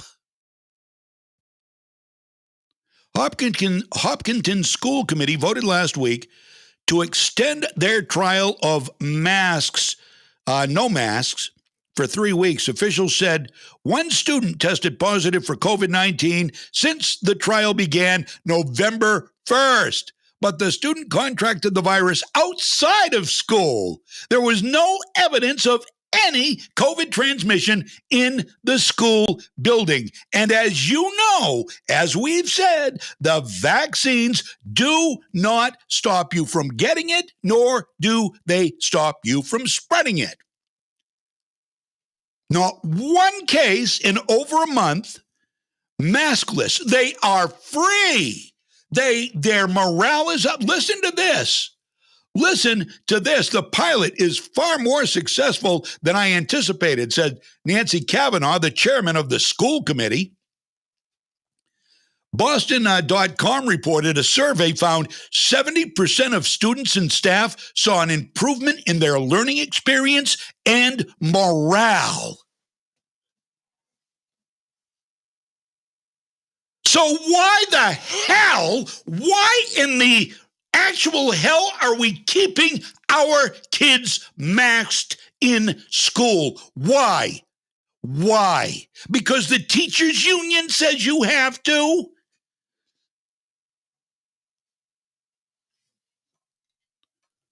Speaking of the teachers union,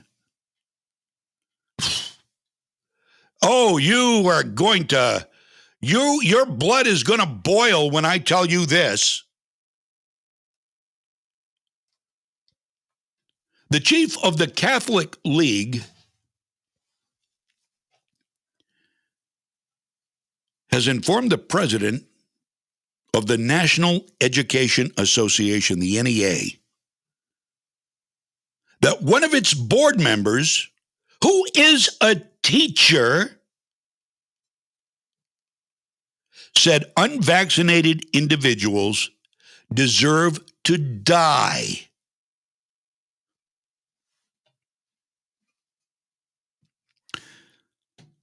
NEA board member, school teacher. Unvaccinated people deserve to die. I'll give you her name. Yeah, I'll give you her name.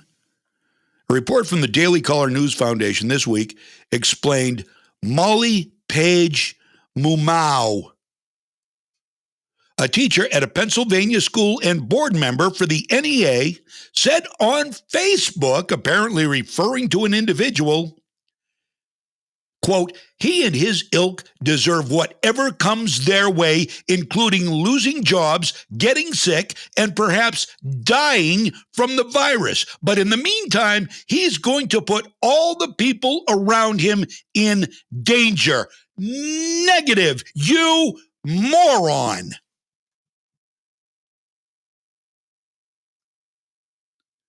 Oh, but wait, there's more. From Molly Page Mumau, Mumau. She continued, urging mass murder by the GOP.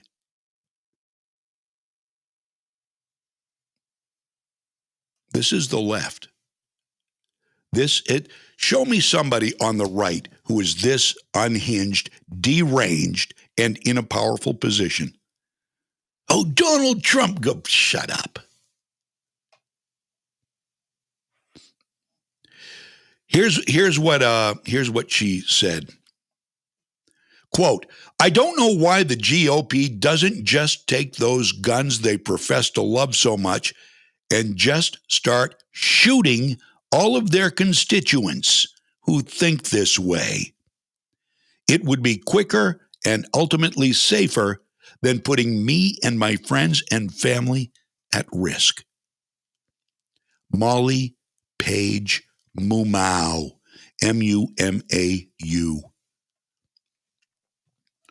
Shortly after, Catholic League President Bill Donahue released an open letter to the NEA chief, Rebecca Pringle. He said, I am urging you to remove Molly Page Mumau from the board of directors of the NEA. She is employed in the General McLean School District in Edinburgh, Pennsylvania, which is part of Erie County. In case you want to look her up, find her on Facebook and leave her some nasty messages. Not hurtful, not threatening messages. Nasty messages. I think she has opened herself up to that. Her name is Molly Page Mumau, Mumau, employed at General McLean School District in Edinburgh, PA, part of Erie County. And she deserves a little, attitude adjustment maybe from some good Republicans who she wants to see dead. school teacher. Again, I ask you, what is keeping you from taking your kids out of government-run schools? Because this is the ilk of person you have teaching your children. They themselves are children and deserve no such authority, no such responsibility to be anywhere near a kid.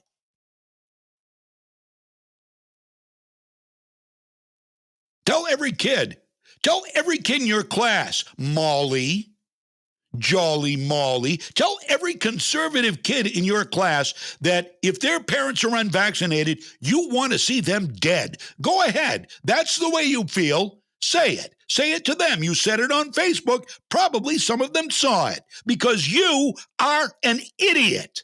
Molly, oh so jolly, moo mow. 1045, Legacy 1160, WSKW. So anyway, we've got Janet Tyrant Mills getting back to the Maine COVID experiment, which is a never-ending experiment, in case you haven't noticed. Janet Tyrant Mills now has the National Guard doing who knows what in hospitals because we don't have enough employees in there, apparently, because of her unconstitutional mandates, forcing anybody who wants to have a job in healthcare to get the vaccine.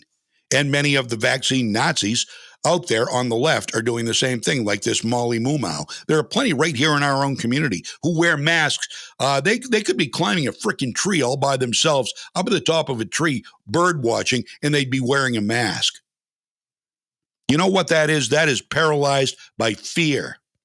That is tantamount to idiocy. That is imbecilic, in my humble opinion. But they do it.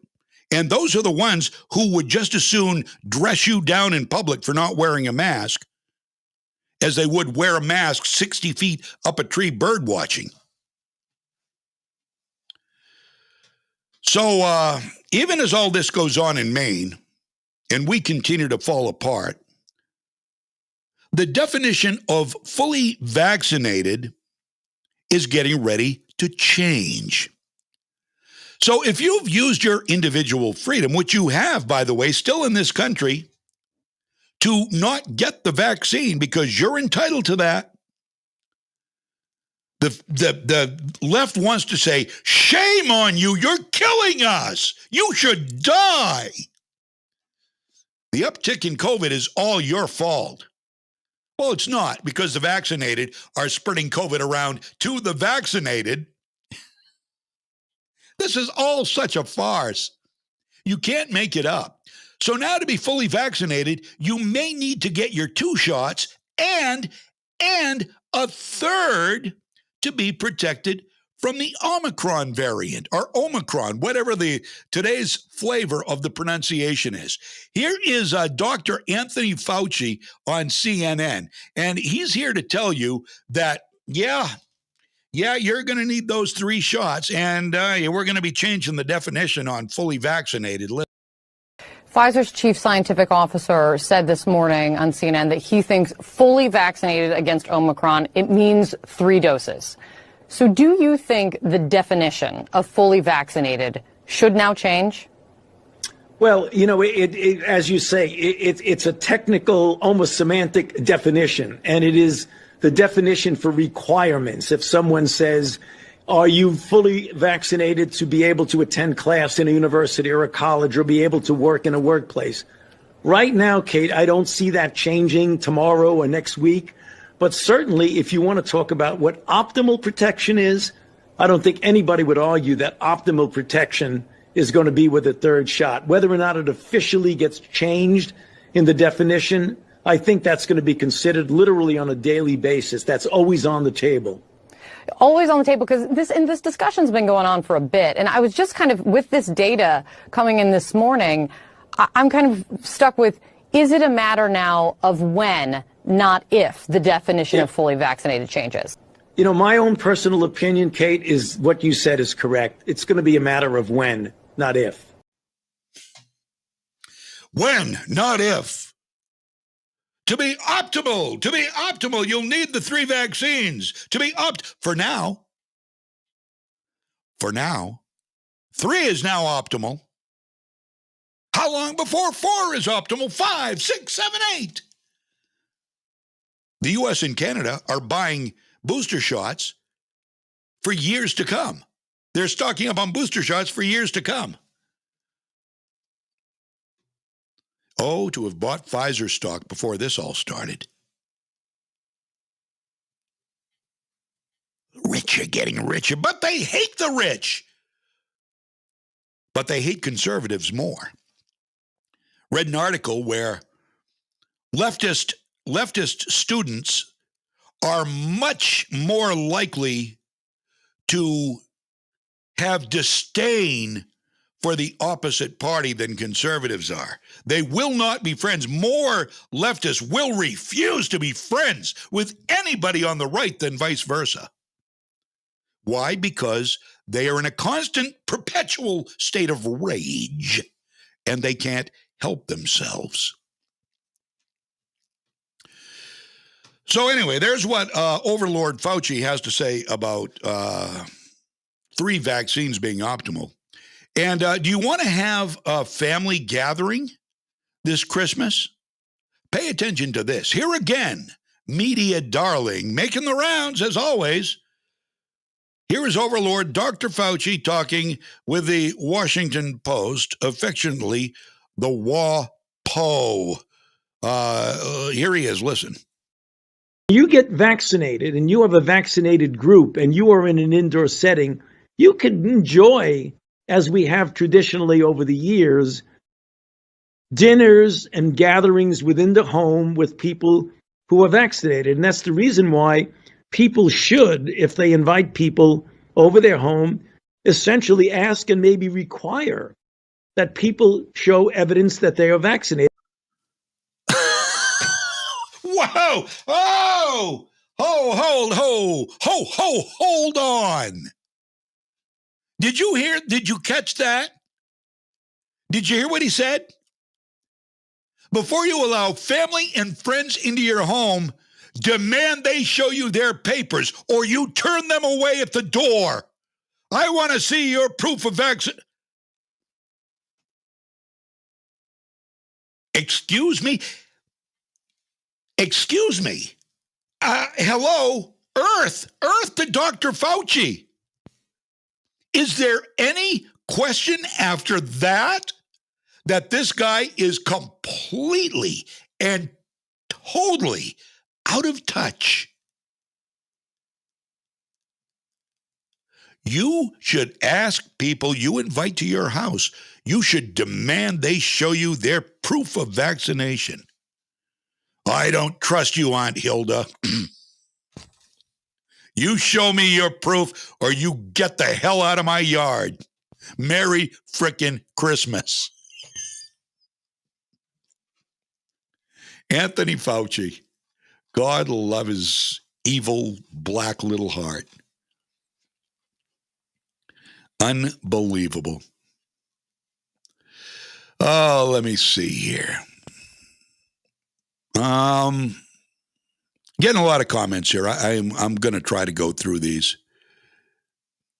Rick says, every time I see Fauci's mug, bad words always seem to come out of my mouth, even when I'm alone. I do the same thing. There are many, not just Fauci either, Rick, as a matter of fact. Jane says, hello, Jane. Are the purchased booster vaccines made from the original Wuhan virus, or is this? That's anybody's guess. Anybody's guess. I do know for a fact from reading that Moderna and Pfizer are like in a battle to see who can come out with the next shot first. And by the way, this Omicron variant is not as bad as the Delta variant. They've already said that. They said that before it left South Africa. When it was still in South Africa, a doctor there said, yeah, this doesn't even appear to cause headaches and nothing serious. And over here it was like, oh my God, we're going to shut down New York City. In fact, Bill de Blasio, here go more red flags in New York. Bill de Blasio, just before he leaves office, he has put another mandate down for businesses. Everybody has to be vaccinated. At small business, if this is absolutely incredible. And businesses are saying, well, that's it for us. Thanks a lot, Bill. Your parting shot. Very, very nice. Let's see. There you go, right here. Here is Jane. That is a lie because my siblings and I got the virus from our vaccinated father. There you go. The proof is right there. It's in real time, but you aren't allowed to. That isn't true. If you're a leftist, that's not true. You can say it as fact. It can be proven as fact. But if the narrative is it's not fact, it's lies, that's what the left believes. And they're going to say, well, if your father gave the virus to you, then he can't be vaccinated. He should die. That's really the mentality. These people are mentally ill. Delisa says, whatever happened to the bobbleheads that China was making when the virus started?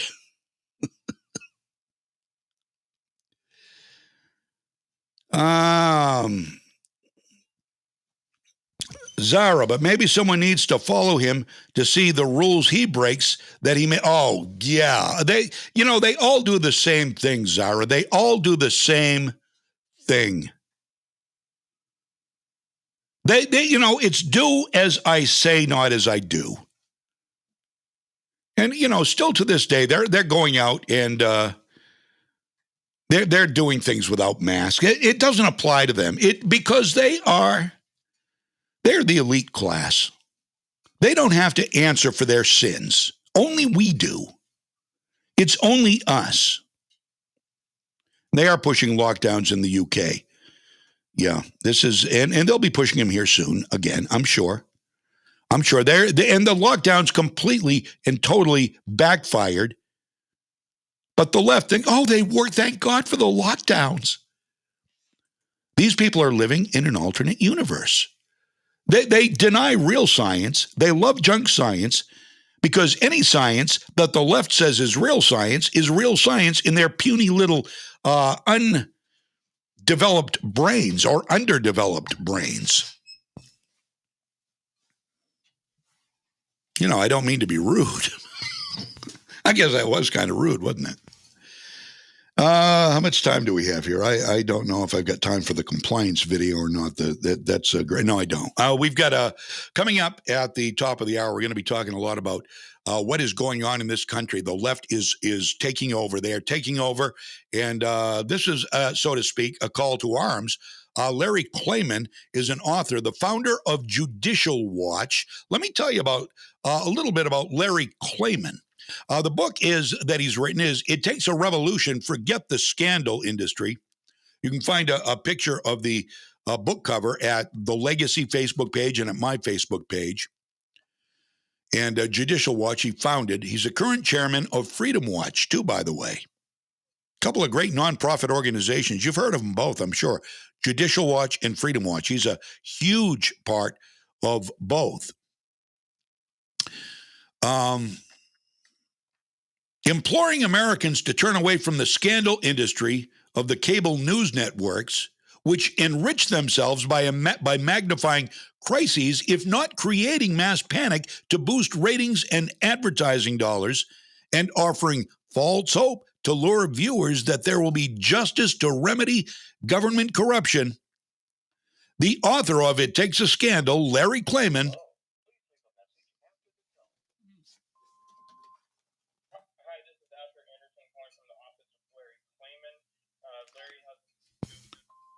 okay, hold on. I have an update here. Hold on. Hello. No, that's okay. I'm on the air. Just stay with me, and I'll be right with you in a second. Okay, thank you very much. All right, we are going to be, now I don't know what the message is about, so we may or may not have Larry Klayman coming up after the top of the hour, but you know about him, so when we do have him on, you'll be anticipating him, but we'll perhaps have him coming up. Stick around, back after the news. This is Freedom's Pep Rally. I'm John James. Legacy 1160, WSKW. Hi, this is Teresa Smith, Assistant Dean of Enrollment at Kennebec Valley Community College. After nearly 30 years at the college, rarely a day goes by that I don't run into someone who tells me they graduated from KVCC or that their son, daughter, wife, or cousin went to KVCC. What a privilege it is for me to work somewhere that has such a positive impact. KVCC offers the training people need to enter high-demand, high-paying jobs while keeping the cost of education low. Whether you want to earn a degree or just need short-term training to learn a new skill, KVCC's got you covered. Our spring semester starts on January 10th, and I would really love it if you were the next person to say to me, "Hey,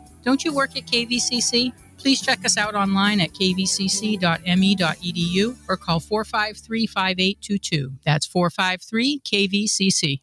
What's important here at Moody's is we have a lot of opportunity for upward mobility. Moody's definitely helped me through. They sent me to school. I got my degree in business. I had the demeanor and I had the willpower and the want. Our trade is constantly changing and there's always new challenges that arise. I definitely feel like an owner. It's very exciting. When you like what you do, you like your job, you like the people you work with, what else could you ask for? Bring your skills to Moody's and build a long-term future with us. I'm CBS 13 meteorologist Lexi O'Connor. Some slick spots possible this morning with temperatures starting out in the teens and low 20s. We'll see partly sunny skies today with highs in the low to mid 30s. Cloudy with some light snow showers tomorrow, highs in the 30s to near 40 degrees at the coast, where some drizzle and freezing drizzle is possible in the afternoon and evening. Rain and freezing rain on Saturday, clearing for Sunday. From the Home Auto Group Studios, Farmington Ford and Franklin Chrysler in Farmington. This is WSKW, Skowhegan, Augusta, Waterville, Legacy 1160. ABC News, I'm Jim Ryan. Dante Wright's mother is one of the first witnesses called to the stand in the Kim Potter trial. ABC's Stephanie Ramos says she was in the middle of a phone call with her son when he was shot and killed during a traffic stop. That mother then making a video call. A woman in the car with Wright answering the phone. She said that they shot him. Bryant rushing to the scene. Those raw moments playing for the jury. I do not know the condition. Are you guys serious? What are you talking to me for then? Potter says she mistook her gun for her taser when she killed Wright. The number of Americans filing for first-time unemployment benefits has fallen to its lowest level in more than 50 years. 184,000 people have filled out applications in the past week. The U.S. is reporting more than 117,000 COVID cases every day. That's an 83% jump since late October. The Delta variant is still the dominant mutation, but the Omicron variant has been detected in more than 20 states. This is ABC News. 2 lawsuits, each seeking $100 million, have been filed after the shooting at a high school north of Detroit that left 4 students dead and several other people hurt. The suits are holding the Oxford Community School District and several district employees responsible for not doing more to protect the victims. More from ABC's Chuck Sievertson. From the lawyer for a teenager facing terrorism and premeditated murder charges. As a defense attorney, it's not as though I'm defending his actions. I'm defending him to make sure that his rights are preserved. Attorney Paulette Michelle Lofton says of her main aim to make sure that Ethan's rights are protected. Even being charged with very, very serious crimes, people still have rights. Lofton is not representing Crumley's parents, who are charged with involuntary manslaughter, a separate case. Chuck Sievertson, ABC News. And British Prime Minister Boris Johnson is a father again. He and his wife, Carrie, have announced the birth of their second child together, a baby girl. Johnson has at least 5 other children from previous relationships. Jim Ryan, ABC News. We're going to need to fire up the plow. The big one. Forecast is 6 feet of snow and 66 new customers for Trin Snow Service. Hey, Terry. She needs more drivers before business melts away. What do you mean Dee can't drive? I thought he was certified. Indeed can help her hire great people fast. I need Indeed. Indeed you do. Instant Match instantly connects you with quality candidates whose resumes on Indeed match your sponsored job description. Visit Indeed.com/credit and get $75 towards your first sponsored job. Terms and conditions apply. You're always up for some fun with the family, so you order the essentials, a new board game, some baking supplies, and even a new projector for outdoor movie night. And with the Bank of America customized Cash Rewards credit card, you can choose to earn 3% cash back on online shopping, which could increase to up to 5.25% as a preferred rewards member. Rewards which you can put toward an extra treat that everyone will enjoy, like an old-fashioned popcorn machine. Visit bankofamerica.com/more rewarding and apply now. Copyright 2021 Bank of America Corporation.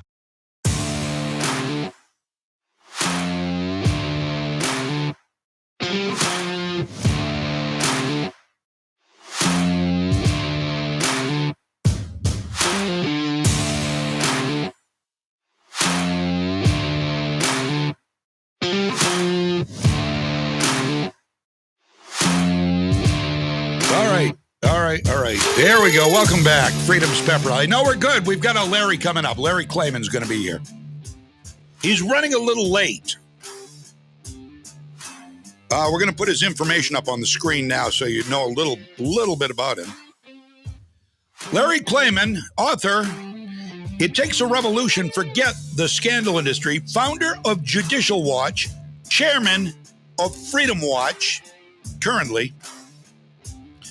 And we're going to be talking about some stuff that I love learning more about. I will tell you right now, there is a great book that is going to aid you in learning more about maybe the most important issue of the day that mainstream media does not even whimper about. They don't even whisper about the Hunter Biden laptop, which is oh so damning to Joe Biden and his dealing with China. Do you think China's afraid of Joe Biden? I heard a prediction last night that after the Olympics in China, by the way, there's a diplomatic boycott. What is that? And China says, "Oh, there will be consequences for the diplomatic boycott." Means people like Joe Biden and the heads of state won't be going. No, let's boycott China. If we really want to stand against human rights violations, the killing and maiming of Uyghur Muslims and perhaps Christians in China, if we really want to stand against human rights violations, don't go. But if we don't go, we can't make money for Nike and MSNBC and CNN and NBC, especially. NBC gets the game, so MSNBC, oh, advertisers, we need all the money. But Joe Biden won't. Joe Biden and Kamala Harris won't go. No, they'll wait till after the Olympics, everything settles down. Then they'll go over to, collect their paychecks from Xi Jinping. Because that's what they do. That's what the laptop shows they do. Yeah, it does. Laptop from Hell by Miranda Devine of the New York Post. Read it. Read it. You want a good book? Put down what you're reading now and read it. It's not a long read. It's a good read. It's a telling read. It's a scary read.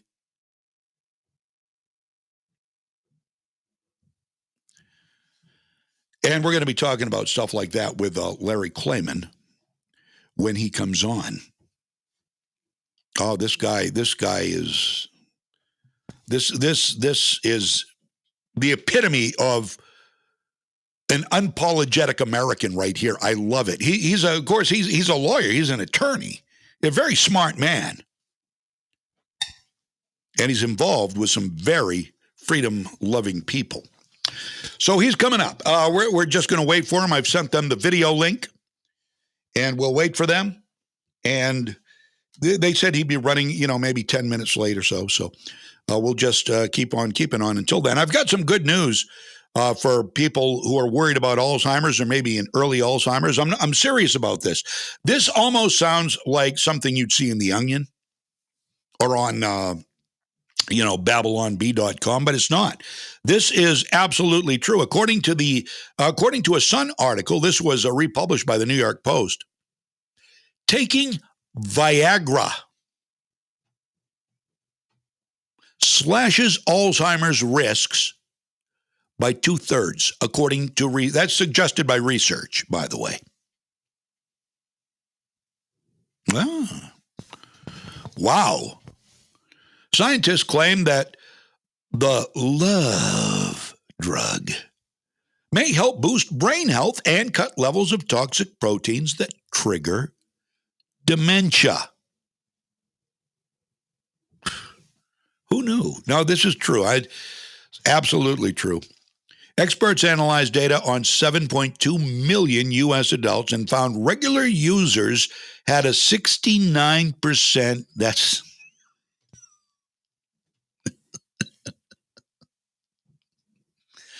never mind. I'm sorry. This is real data.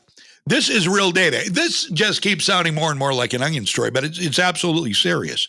Again, check my work. I always tell you that.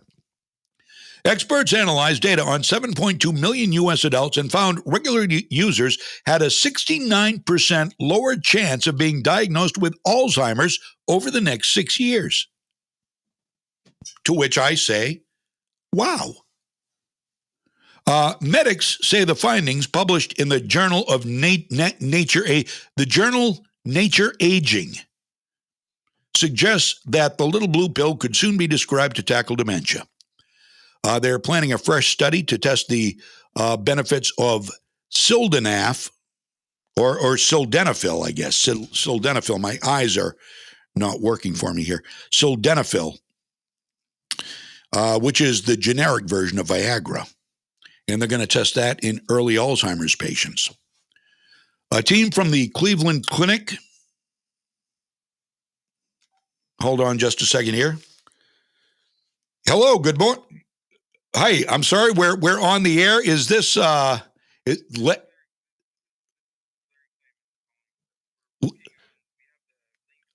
okay. Yes, right. Yep. Oh, nope, just click on the link and you'll be in. And yep, just go right. Yep, absolutely. There you go. Okay, you're in. I will be right with you, sir. Okay, bye now. All right, this is called multitasking. Okay, I'm gonna finish this real brief story up, Larry. Then I'm gonna be right with you. Lead researcher Dr. Feixiang Cheng from the Cleveland Clinic's Genomic Medicine Institute said sildenafil, which is the generic version of Viagra, which has been shown to significantly improve cognition and memory in preclinical models, is going to be presented as the best drug candidate, which is going to be the generic version. Knockoff's always cheaper, too.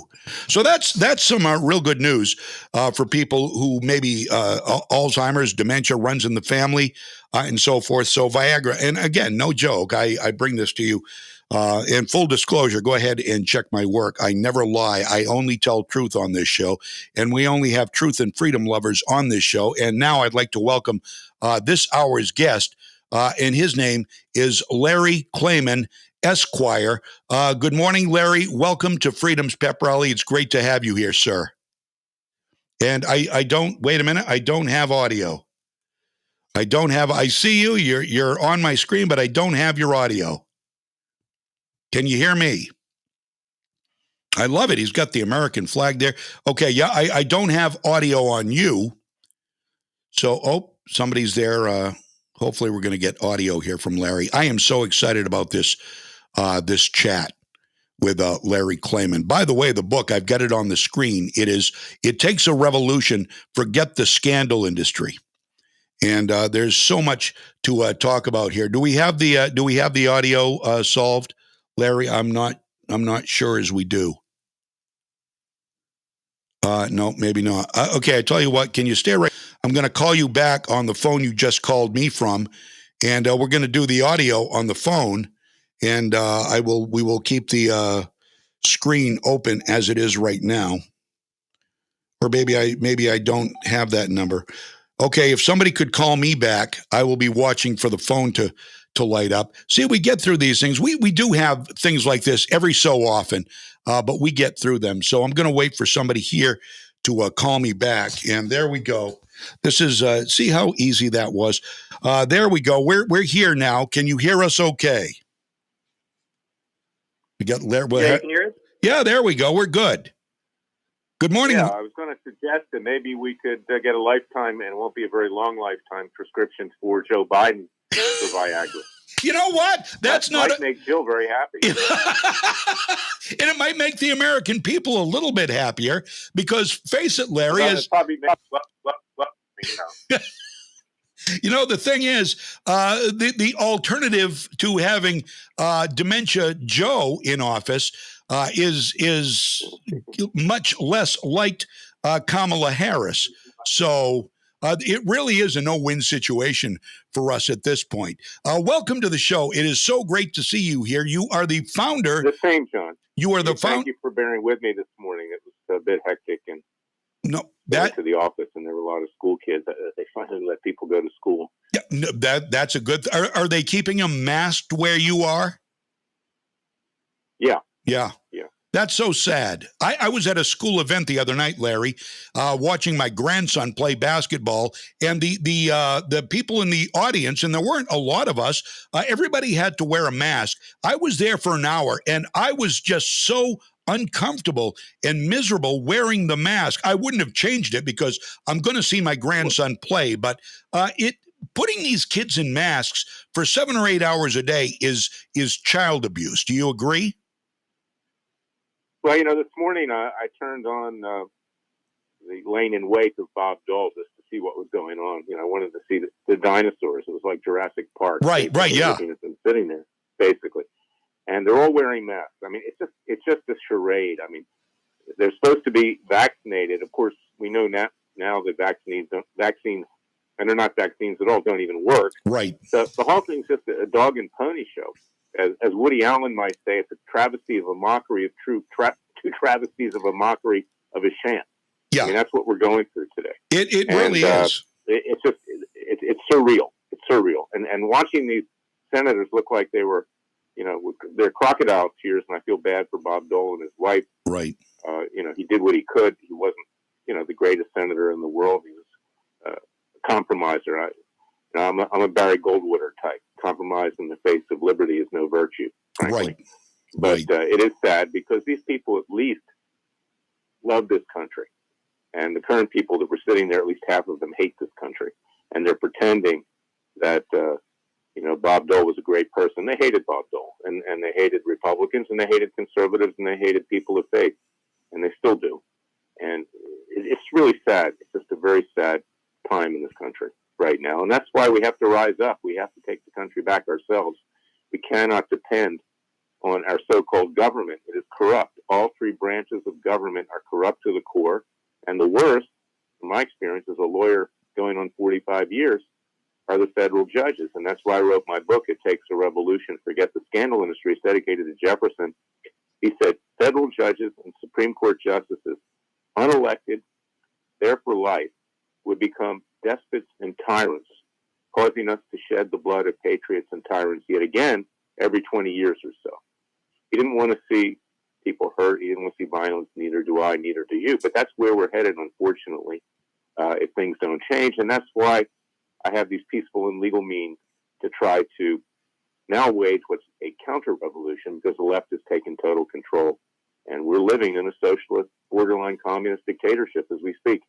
We are. And the thing is, nobody, the people don't realize it. And the left certainly doesn't. They're in complete denial of everything that is American and free and constitutional. But a lot of people on the right, a lot of the people in our own Congress who are the so-called rhinos, Republican in name only, are not standing up for us. They aren't doing what they should be doing. You've got very few that are, and when they do, obviously, you've got the far leftists, the Marxists, the Squad, the AOCs, the Ilhan Omars, the Rashida Tlaibs, trying to get them taken off their committee assignments and expelled in some cases from Congress. So this is absolutely way beyond the pale, and this book is going to help us learn how to fight this peacefully, right? Well, yes, and one of the ways that we're doing that And people can tune in today at 2 p.m. Eastern, 11 a.m. Pacific, to our Citizens Grand Jury at freedomwatchusa.org. We have indicted Joe Biden, Hunter Biden, and his son and his brother James for bribery from Communist China, Ukraine, and Russia. Biden for negligent homicide in Afghanistan. He killed 10 innocent Afghan workers with 7 kids. These were our allies because he wanted to look tough after 13 of our hero GIs were killed. We've indicted Robert Mueller. We've indicted Fauci. These people are going to be tried. We have the right to do it. In 1992, John, the late, great Supreme Court justices, one of the few great ones, frankly, in modern history, maybe the only, ruled in a case, United States versus Williams, Antonin Scalia, that the grand jury belongs to the American people, not to the 3 branches of government. Before 1870, the American people meted out justice themselves under not just man-made law, but the law of nature and nature's God. As it says in our Constitution, that when the rulers no longer represent the people, we have a right under the laws of nature and nature's God to alter or abolish that government and to form a new government by and for the people with equal rights for everyone in pursuit of life, liberty, and happiness. That's a paraphrase of what Jefferson and the others wrote, and then, ratified on July 4th, 1776. We need also to declare independence again. We need to set up a new government, give the people an alternative. This government is corrupt.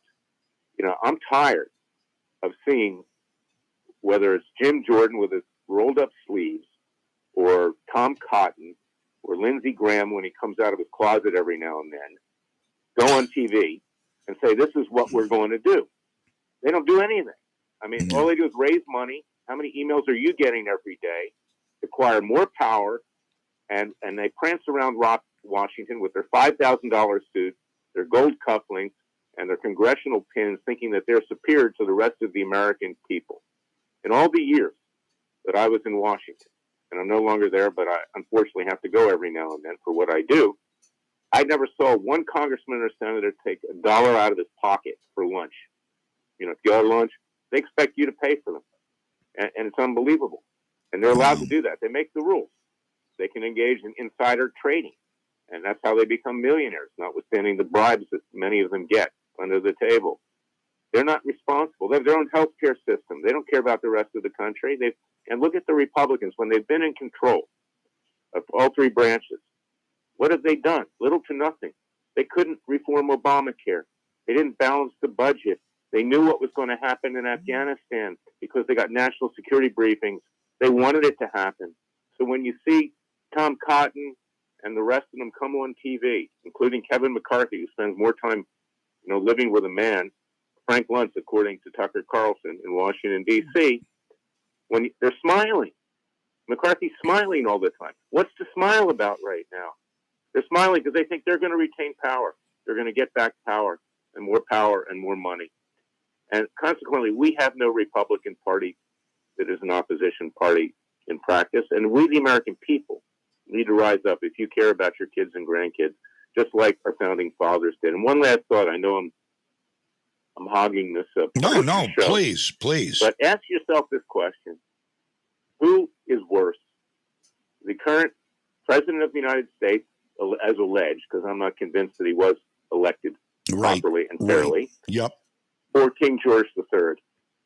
King George III simply wanted to overtax us to pay for the rest of his empire. When we rebelled, the Boston Tea Party at Lexington and Concord, he tried to take our guns away from us. Then he took our legal system away from us. But King George III was not a socialist.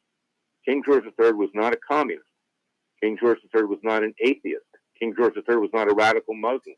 He was not a radical member of the Marxian Jewish left. And I'm a Jewish Christian, so no one can say I'm anti-Semitic. But these people are destructive, not just of this country, but of the Jewish people and of Israel.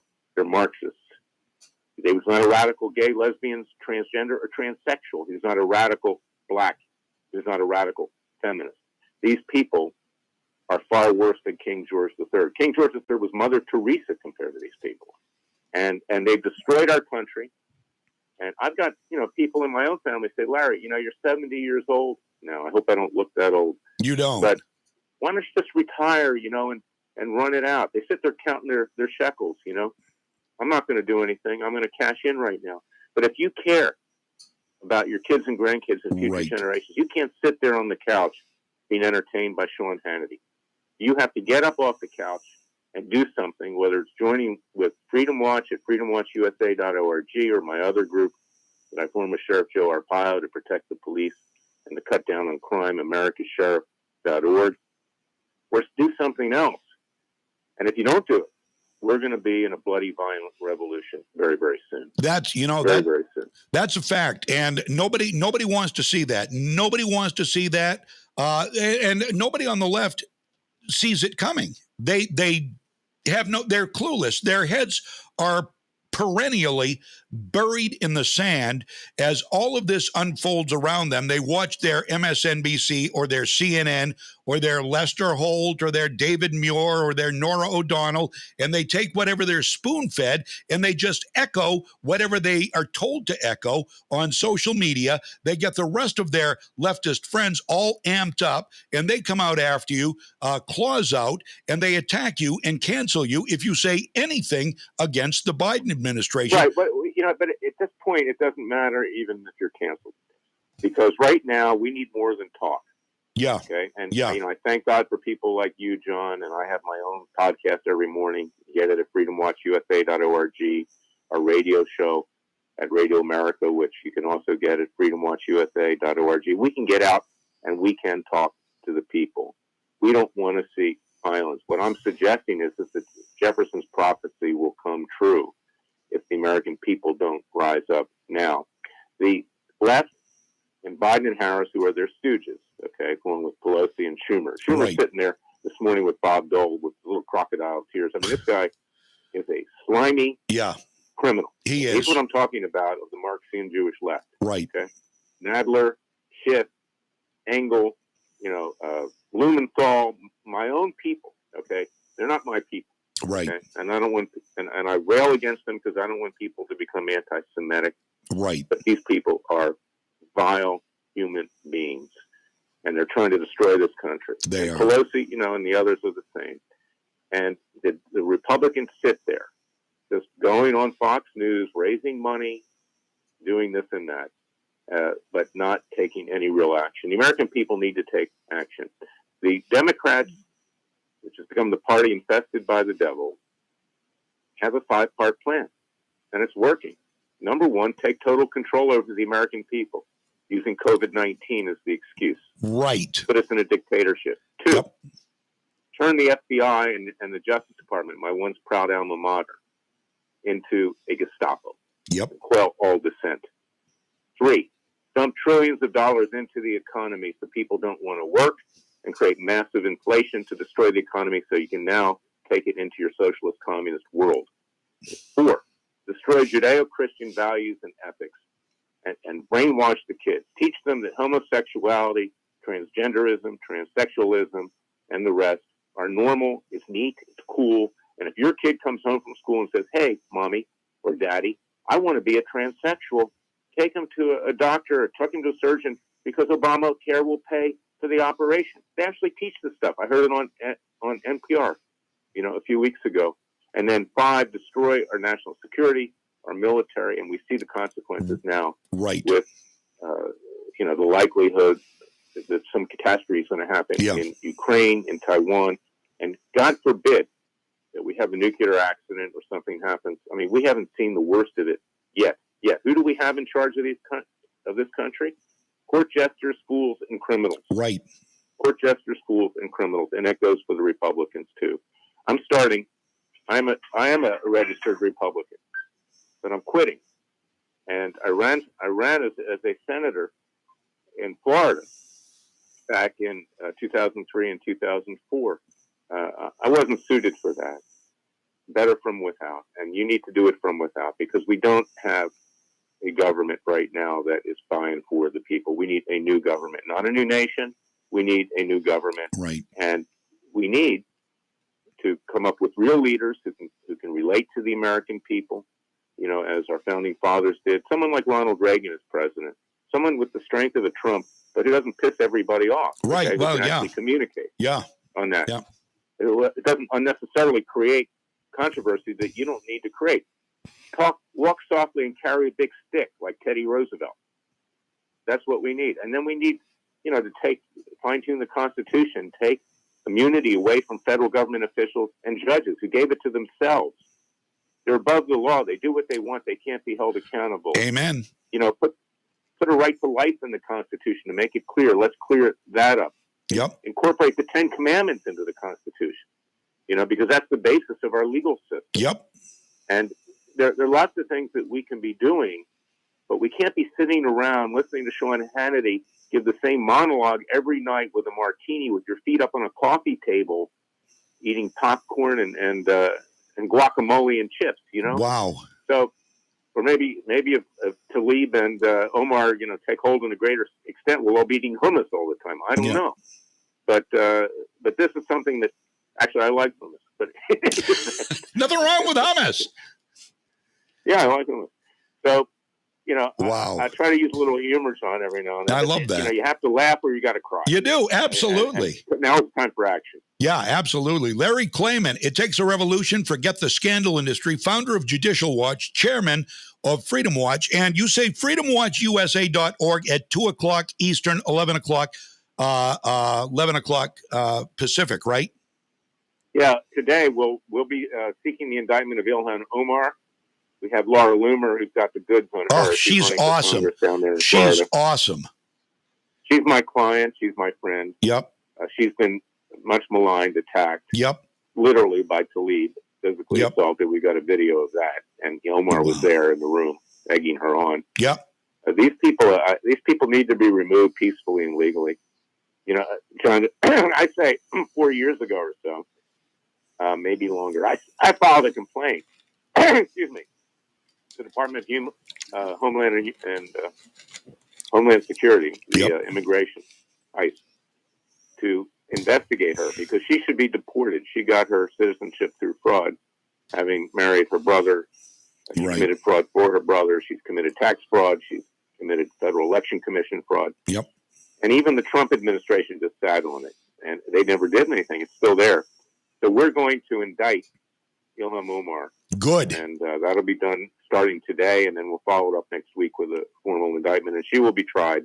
We cannot be afraid of these people. She's, tied in with terrorist interests, and so is Tlaib, and we know that. It's not in dispute. So Lauren Boebert, in her joking the other day about her being a jihadist and, not having a backpack on, I have been saying all along, that was into everybody on the left is saying, well, that was horrible. She's going to be stripped of her committee assignments. And I'm thinking, what she said is mostly true. And Ilhan Omar is not even here legally. As you said, she married her brother, and there was all sorts of behind the scenes stuff going on there, and the election fraud that went on. We saw the guy on Project Veritas with a trunkload of ballots, presumably for Ilhan Omar there in Minneapolis. And this goes very, very deep. And she is just one of the many, right, Larry? Yeah, and the Republicans sit around. I mean, Kevin McCarthy, how this guy is the heir apparent to become Speaker of the House. And in the words of Hillary Clinton, which were disgusting, vile, and outrageous with regard to Benghazi, if you talk about the Republicans regaining power, the phrase, what difference does it make, really rings true. Kevin McCarthy is an idiot. And, when they were investigating Hillary Clinton over Benghazi, he told the media, we're just doing it to politically harm Hillary Clinton. I mean, a real genius, okay? And I know you see him, he just recently gave an 8-hour, 32-minute speech. Yeah. Excuse me, over Bob Dole's Build Back Worse plan, right? I mean, who cares? Who wants to listen to him? That doesn't do anything. Right. So this is where we are today. I mean, Joe Manchin has more courage than any Republican does. And these Republicans are basically a bunch of cowards. Yeah. Well, there's no question about that.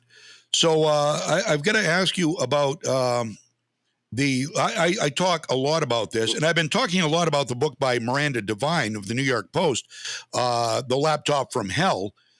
This laptop, which some of the news outlets, I don't know if MSNBC and Joy the Raging Racist Reed is still saying it or not, but they have been saying all along, and still are some of them, that it's Russia disinformation. This has been corroborated. This laptop is authentic, and it indicts Joe Biden as well as Hunter Biden and Jim Biden in being complicit with China and making money from China, the big guy, 10% for the big guy. This is all provable now, right? It's more than provable. Excuse me, I apologize, sir. No, that's fine. It's kind of damp here today. Yep. But, yeah, it's provable. But, this is what happens. The elite, the powerful protect each other. It's like the National Football League, the American Conference, the National Conference. There, by the grace of God, go these. So they play the game. You got people like John Durham who haven't done squat, right? Who indict a lower level person, some lawyer, but they don't bother with Hillary Clinton, who's behind the whole thing. And they won't indict Joe Biden. Hunter Biden goes off and sells artwork, which he didn't even paint. I mean, somebody else painted it for $500,000 a shot. And they know they're completely immune. They're protected species. Yeah. They protect each other. And that's where we are. We have this new American nobility. And you might remember what happened in France when there was a nobility. And Louis XVI and Marie Antoinette, who said, après moi le déluge. I speak French. I was a French major. Dude. My family's what French. It meant was, after me, I could care less. Yeah. Well, what happened to them? They were taken to the guillotine, and their heads were lopped off. I don't want to get to that point, but that's the attitude today of the rich and the powerful and the elite in Washington, D.C. We are better than you. We're smarter than you. You, the American people, be damned. After us, the flood. And we're going to cash in now. And that's exactly what happens. Go to Washington, D.C. See how rich Washington is. See the buildings that are going up continuously. What do they accomplish there? These federal workers, as just one example, aren't even going to work. They're working at their house watching daytime TV and on the internet right now. We're paying for that. And they've never done much. You could cut the government probably by 3/4, and it wouldn't make any difference. Keep national security and health and welfare to the extent that it applies to people that really need it. But the rest of it, no, it's a joke. And the district court in Washington, D.C., where I practiced now for 44 years, is the most corrupt court in this country. Look at what they are doing to the January 6th peaceful protesters, throwing them in prison. Right. Whether you agree with QAnon or the QAnon shaman wearing a headdress, the fact is that all the guy did was walk into the Capitol, escorted by a Capitol Police, who are basically on our side, by the way, and a judge that I used to admire and made many good rulings for me when I founded and ran Judicial Watch, Royce Lambert, gave him 41 months, 3.5 years, just to set an example for everybody else. And the other judges, they're all doing the same thing. They get together in their lunchroom or wherever, and they stir their cauldrons, the witches and warlocks of that court, and they say, we're going to put these people away. And you know why they do it? Because they know they're next. Yeah. Because the American people saw exactly just how corrupt the judiciary was up close and personal when President Trump could not even get a hearing from his own Supreme Court justice. Right. They betrayed him. They stabbed him in the back. And he is delusional. He's still out there bragging about it. Yeah. And they'll do it again. And as much as I supported him, and we were in effect his law firm at Freedom Watch de facto. His other lawyers didn't do much of anything. They just got dragged along. And I'm not saying that we could do much about it either, given the situation with these judges. Right. The fact is that he's not coming back. People have to understand that, because the minute he would declare for president again, these dishonest, rabid, corrupt prosecutors in New York City and in Washington, D.C. will indict him, Don Jr., Eric, for tax fraud and tax evasion. And can you imagine Trump being tried before a New York or D.C. jury? He'll spend the next few years just trying to keep himself out of prison. That's how vicious these people are. Yeah. And, and I supported what he did. And I thank him for that, but it's all been undone. Now it's time for the American people to do it for themselves. I always say at the end of my podcast, John, the Father and the Son will only help us if we help ourselves. We have to do it ourselves now. There's no political messiah. Absolutely. Now, I've got to ask you, going back to January 6th here for a minute. We've got this QAnon shaman who was harmless, as we saw. I've seen two movies inside January 6th. One is Capital Punishment, produced by Nick Searcy and Chris Burgard, and one is the one that Tucker Carlson did, Patriot Purge. And it shows literally millions of people surrounding the Capitol and what really went on there. It also shows up close and personal, and I forget which movies had the all of the views of Ashley Babbitt being literally murdered by Robert Byrd with no warning. Clear, he didn't issue any warning. He wasn't under any threat for his life. We saw a guy get pushed by Capitol Police off a balcony. We've seen Ann Boyland. I forget her first name. Killed, beaten by the Capitol Police, and another guy hit by, I guess, some sort of a concussion grenade, having a heart attack. And they say deadly insurrection on all of your mainstream networks, but the only people who died were supporters of the president at the hands of the police. You know what? We don't even have to apologize for it. We don't have to apologize for it. First of all, it wasn't an insurrection. It was an uprising. Right, exactly. It was a warning shot across the bow.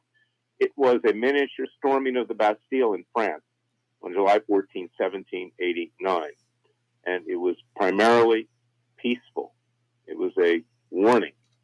Shape up or ship out, because next time it's going to be a lot worse. Right. And the fact is, that is our capital. It's not a trespass. The police let us in. The dirty little secret here is that the police were maligned. Yes, some of them properly were by a couple bad people, okay, on both sides. But by and large, the police were on the side of the peaceful protesters. And most people were peaceful. Most people did not destroy property. And that is our capital. We have as much right to be there as the senators that are sitting there in the rotunda right now, honoring Bob Dole. And the fact is that the military, when we get our convictions of Biden and the son Hunter and James and the others, we're going to ask the police and the military to carry out the sentences. They've had it. They've had it.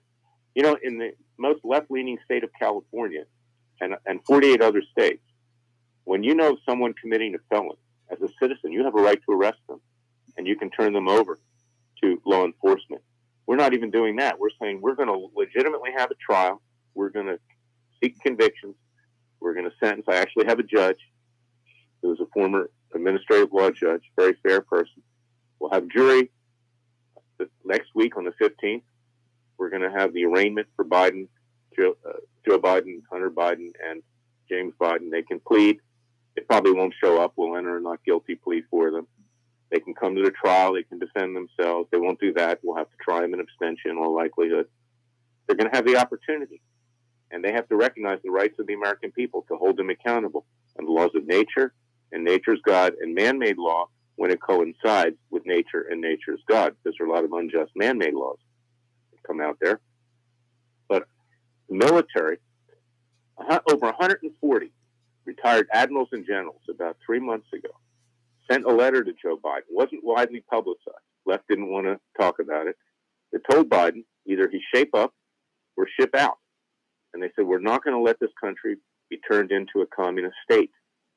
I don't want to see a coup d'etat. They don't either. But I don't think we're far away from having the military, who was disrespected, dishonored, and killed in Afghanistan, the rank and file, not the political hack. Right.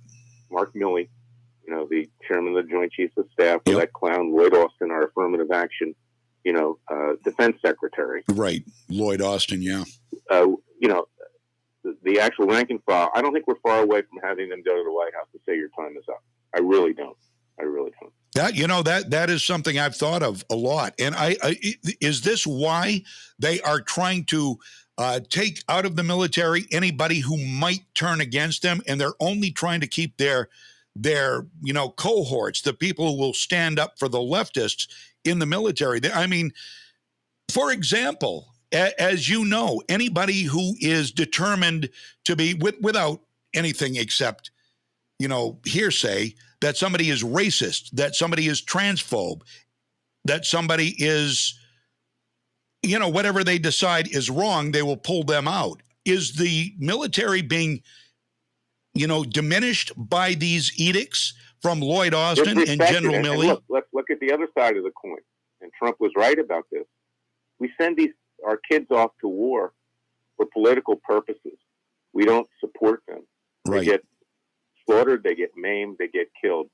Over 22 of our servicemen commit suicide every single day. Yes, they do.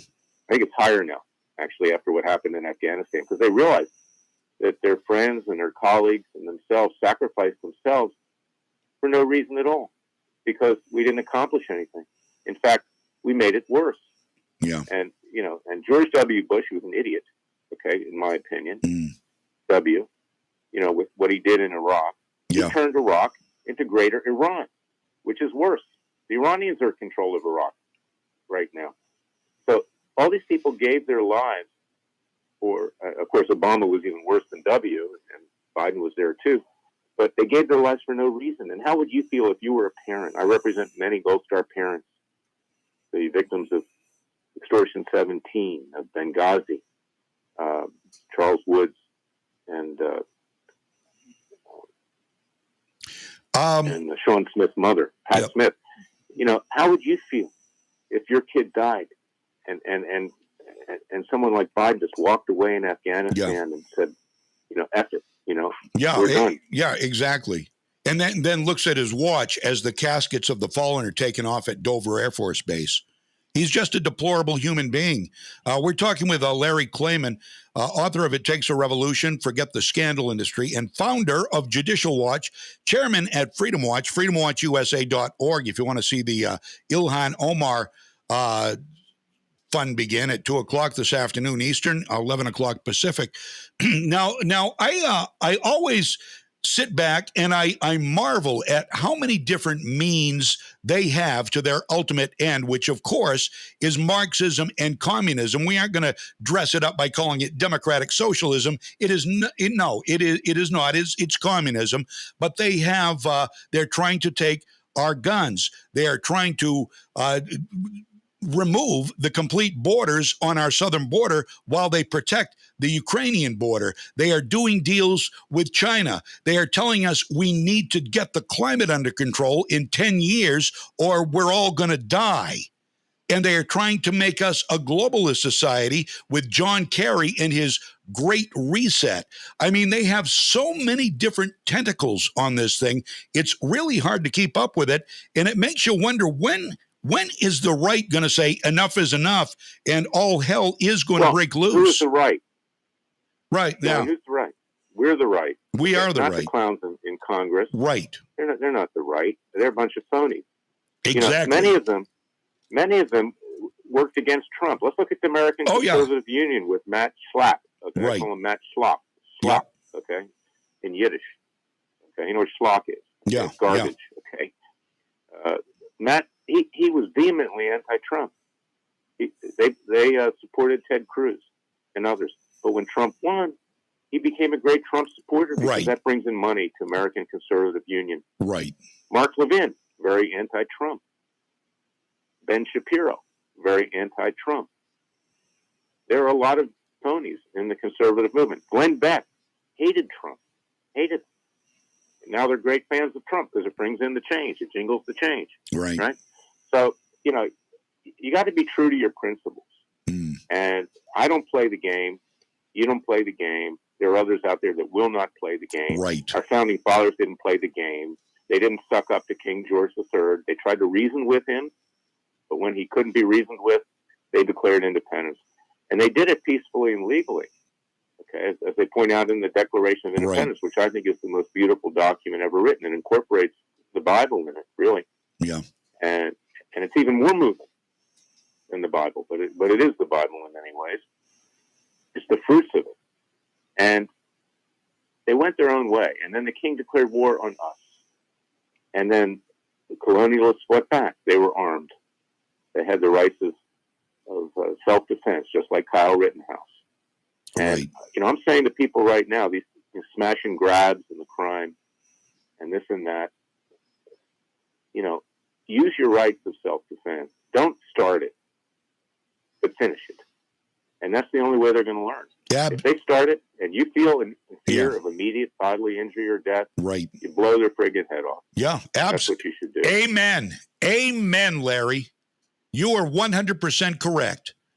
And the left's head, you see all of these smash and grabs there in California. It's unbelievable. They're going in, they're smashing, they're running out, they're masked, they're covered, and nobody's doing a damn thing because they're afraid. They're afraid they're going to be demonized and put on trial and have the book thrown at them, and that's a bad way to have to go through life in America. People are going to have to defend themselves even from that. Yeah. If you go out and you kill a minority and you're white, you're guilty until proven innocent. Exactly. Okay. Right. But we're going to have to take that risk, regardless of who it is: white, black, green, yellow, or blue. And one of the movies that I like the most is Wyatt Earp with Kevin Costner. Most people like Tombstone. I like the one with Kevin Costner. And there's a trailer. Go out on the internet and find it. Little Wyatt is on horseback going through the cornfields. His father catches up to him. His father was a judge, played by Gene Hackman. And Gene Hackman says to him, "Where are you going?" And he says, "Well, I'm going to join my brothers, Virgil and Morgan, in the Civil War." He says, "You're not going anywhere. Okay, you're too young. There will come a time and place." He says, "But I want to tell you, Wyatt," this is Wyatt's father, "you will encounter some really vicious, bad people in your life. And when you do, you strike first and you shoot to kill." And I'm not saying that you start it. You don't go around looking for trouble. But if trouble finds you and you feel in fear of immediate bodily injury or death, then you shoot to kill. Absolutely. And that's the only way they're going to learn. Amen. It's the only way they're going to learn. Well, Richard Daley, back in 1968 Chicago, juxtapose it to Lori Lightfoot in Chicago. Now, Richard Daley, a Democrat, said, if somebody is looting, you see somebody looting, you see somebody committing arson, the cops, he says, here's the order for the cops. You shoot to kill. Period. You shoot to maim you have or a right. kill. Somebody comes into your home or your place of business. Yep. And you have that fear. Boom. And you have the right to do it. And that's Amen. the only way that they're going to learn, because you've got these prosecutors now. Larry Krasner, elected with the money of George Soros, a self-hating Jew who collaborated with the Nazis with his father, confiscating their property, sending them to their death in concentration camps and ovens. Krasner, Soros sponsored district attorney in my native city of Philadelphia, where I was born, says, "Oh, there's no violent crime here. Oh, there's no here." Gascon in L.A., same thing. Yep. Soros supported. The legal system no longer exists for the American people. It doesn't. Not the establishment, but our own legal system exists. And that's why, in our Second Amendment, it gives us the right to bear arms. It gives us the right to commission militias to use against the tyranny of government. Militia is not a dirty word, as long as the militia acts legally. Amen. The laws of nature, nature's God, and man-made law when it coincides. Yep. The founding fathers said, we have a right to commission militias. And that's what we should be doing right now. Not crazy people, not people that just want to hurt people for the sake thereof, but people that are interested in real self-defense. Because we don't have a legal system. I can tell you, a lawyer of 45 years, it is the most corrupt profession in this country and throughout the world. You want to know why we have the problems with the politicians? Because 90% of them are lawyers. What did Mark Twain say? What's the difference between a prostitute and a lawyer? At least you get something of value from the prostitute. And Ronald Reagan said, it's the second oldest profession, which gives the oldest profession a bad name. Yeah, yeah. And wow. And it is true. Yeah. The legal profession is the root cause of the problem here. Yep. And now you got bar associations like the District of Columbia in New York, not all of them, but in those two very leftist areas, trying to eliminate conservative lawyers and others, whether it's Giuliani or whether it's Kellyanne Conway or Ted Cruz or me or others, because they don't want us to be able to fight back, even in their corrupt legal system. And they all give to Democrats. And, every aspect of society has been taken over by the left. Every aspect. Well, so we have to fight back. Amen, Larry Klayman. I see it hitting the fan soon. I really do. And it's scary, but it's necessary. And I hope it does end peacefully. I really do. But this is some territory we've never encountered before as Americans, at least in our lifetimes. And I think it's coming to a head sooner rather than later. Well, it is. At the time I founded Judicial Watch in 1994. When I left to run for the Senate, I established FreedomWatchUSA.org after that. Yep. Things were bad, but they weren't like they are now. And we've hit a stage 4 cancerous state. We are terminal. Yeah. Our government is irreparably cancerous. Yep. So we just have to form a new one. Let it die on the vine. Let's give the people an alternative, a choice. I'm forming a new political party. We need more political parties. A separate organization called New American Independence Party. You'll read about that shortly. Yep. We need competition. We need new ideas. We need new people. We need people, like maybe they'll join us. Maybe people like Tulsi Gabbard or Manchin or Sarah Palin or Michelle Bachmann or other people who tried to play the game with the corrupt people of the Republican Party or the Democrat Party and couldn't play the game, and they knew what it was all about. They saw it. And, well, we need maybe more. Manchin would be a good presidential candidate. Let's hope he holds up. Yeah. And he's currently a Democrat. The only reason he stays a Democrat is so he gets media. Okay. Oh, absolutely, absolutely. Because he's a unique character. Okay? Right. Yeah, he's not a Democrat. You never see people but there are no real Republicans anymore. The last real Republican was Ronald Reagan. Yeah, he was the last one. Yeah, you're so right. We're out of time, Larry. I could do this all day. You're amazing. You're really amazing, and you speak our language just the way we like to hear it, unapologetically, direct, and no filters. And that's the way we got to do it, buddy. John, send me the link to this, and I'll get it out myself. It's a pretty broad reach. But I sure will. We have to really rally the troops here quickly because, Moses, and this is my last thought. You think this pandemic and everything that's going on just happened coincidentally? No. Let's go back to ancient Egypt when God wanted his people to be set free. What did he do? He sent plagues into Egypt. He sent locusts. He killed the firstborn son of each Egyptian until the Pharaoh finally said, you can take off. Then he chased them into the Red Sea. It took Moses 40 years to find the promised land. We don't have 40 years. No, we don't. We have months. Yep. No, you're right. Things go a lot more quickly today. Yeah. But do you think God's sitting around doing nothing when you kill hundreds of millions of babies? You don't think he's not sending a warning shot to us? Exactly. And everything else that's going on? Exactly. That, you have become so corrupt, you people, that, here you're going to cease to exist unless you shape up or ship out. And I can assure you he's with us if we accept him and his son. Yep. And if we invoke divine providence, that's what our founding fathers did. They could not have won without the grace of God. And that's our big salvation. But we have to be brave. And we have to carry out his word. We do. Larry Klayman, you're a great man. You're a great American. I appreciate your time, and I hope we can do it again. And this certainly will be rebroadcast. I appreciate everything you're doing. And FreedomWatchUSA.org at 2 today, 11 Pacific, 2 Eastern. And this is all about Ilhan Omar today, right? Yeah, it's Omar Fest. I will be there, buddy. Listen. I look forward to seeing you, and thank you, and you do a great service to the American people. So Thank you, Larry. So do you. You have a great day. Bye, sir. Larry Klayman. Good day. What an amazing guy. Holy cow. It takes a revolution. Forget the scandal industry. Founder of Judicial Watch, chairman of Freedom Watch, freedomwatchusa.org. Today at 2 Eastern, 11 Pacific. And we've run the clock right to the edge.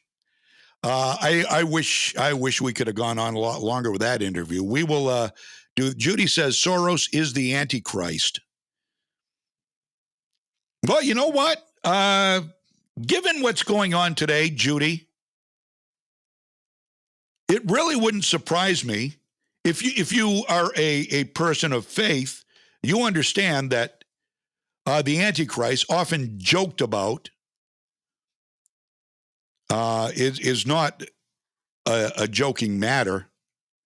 Maybe it is Soros. Whoever it is a lie. They said Reagan was the Antichrist once. You remember that? Because Ronald Wilson Reagan, because each of his names has 6 letters, 666.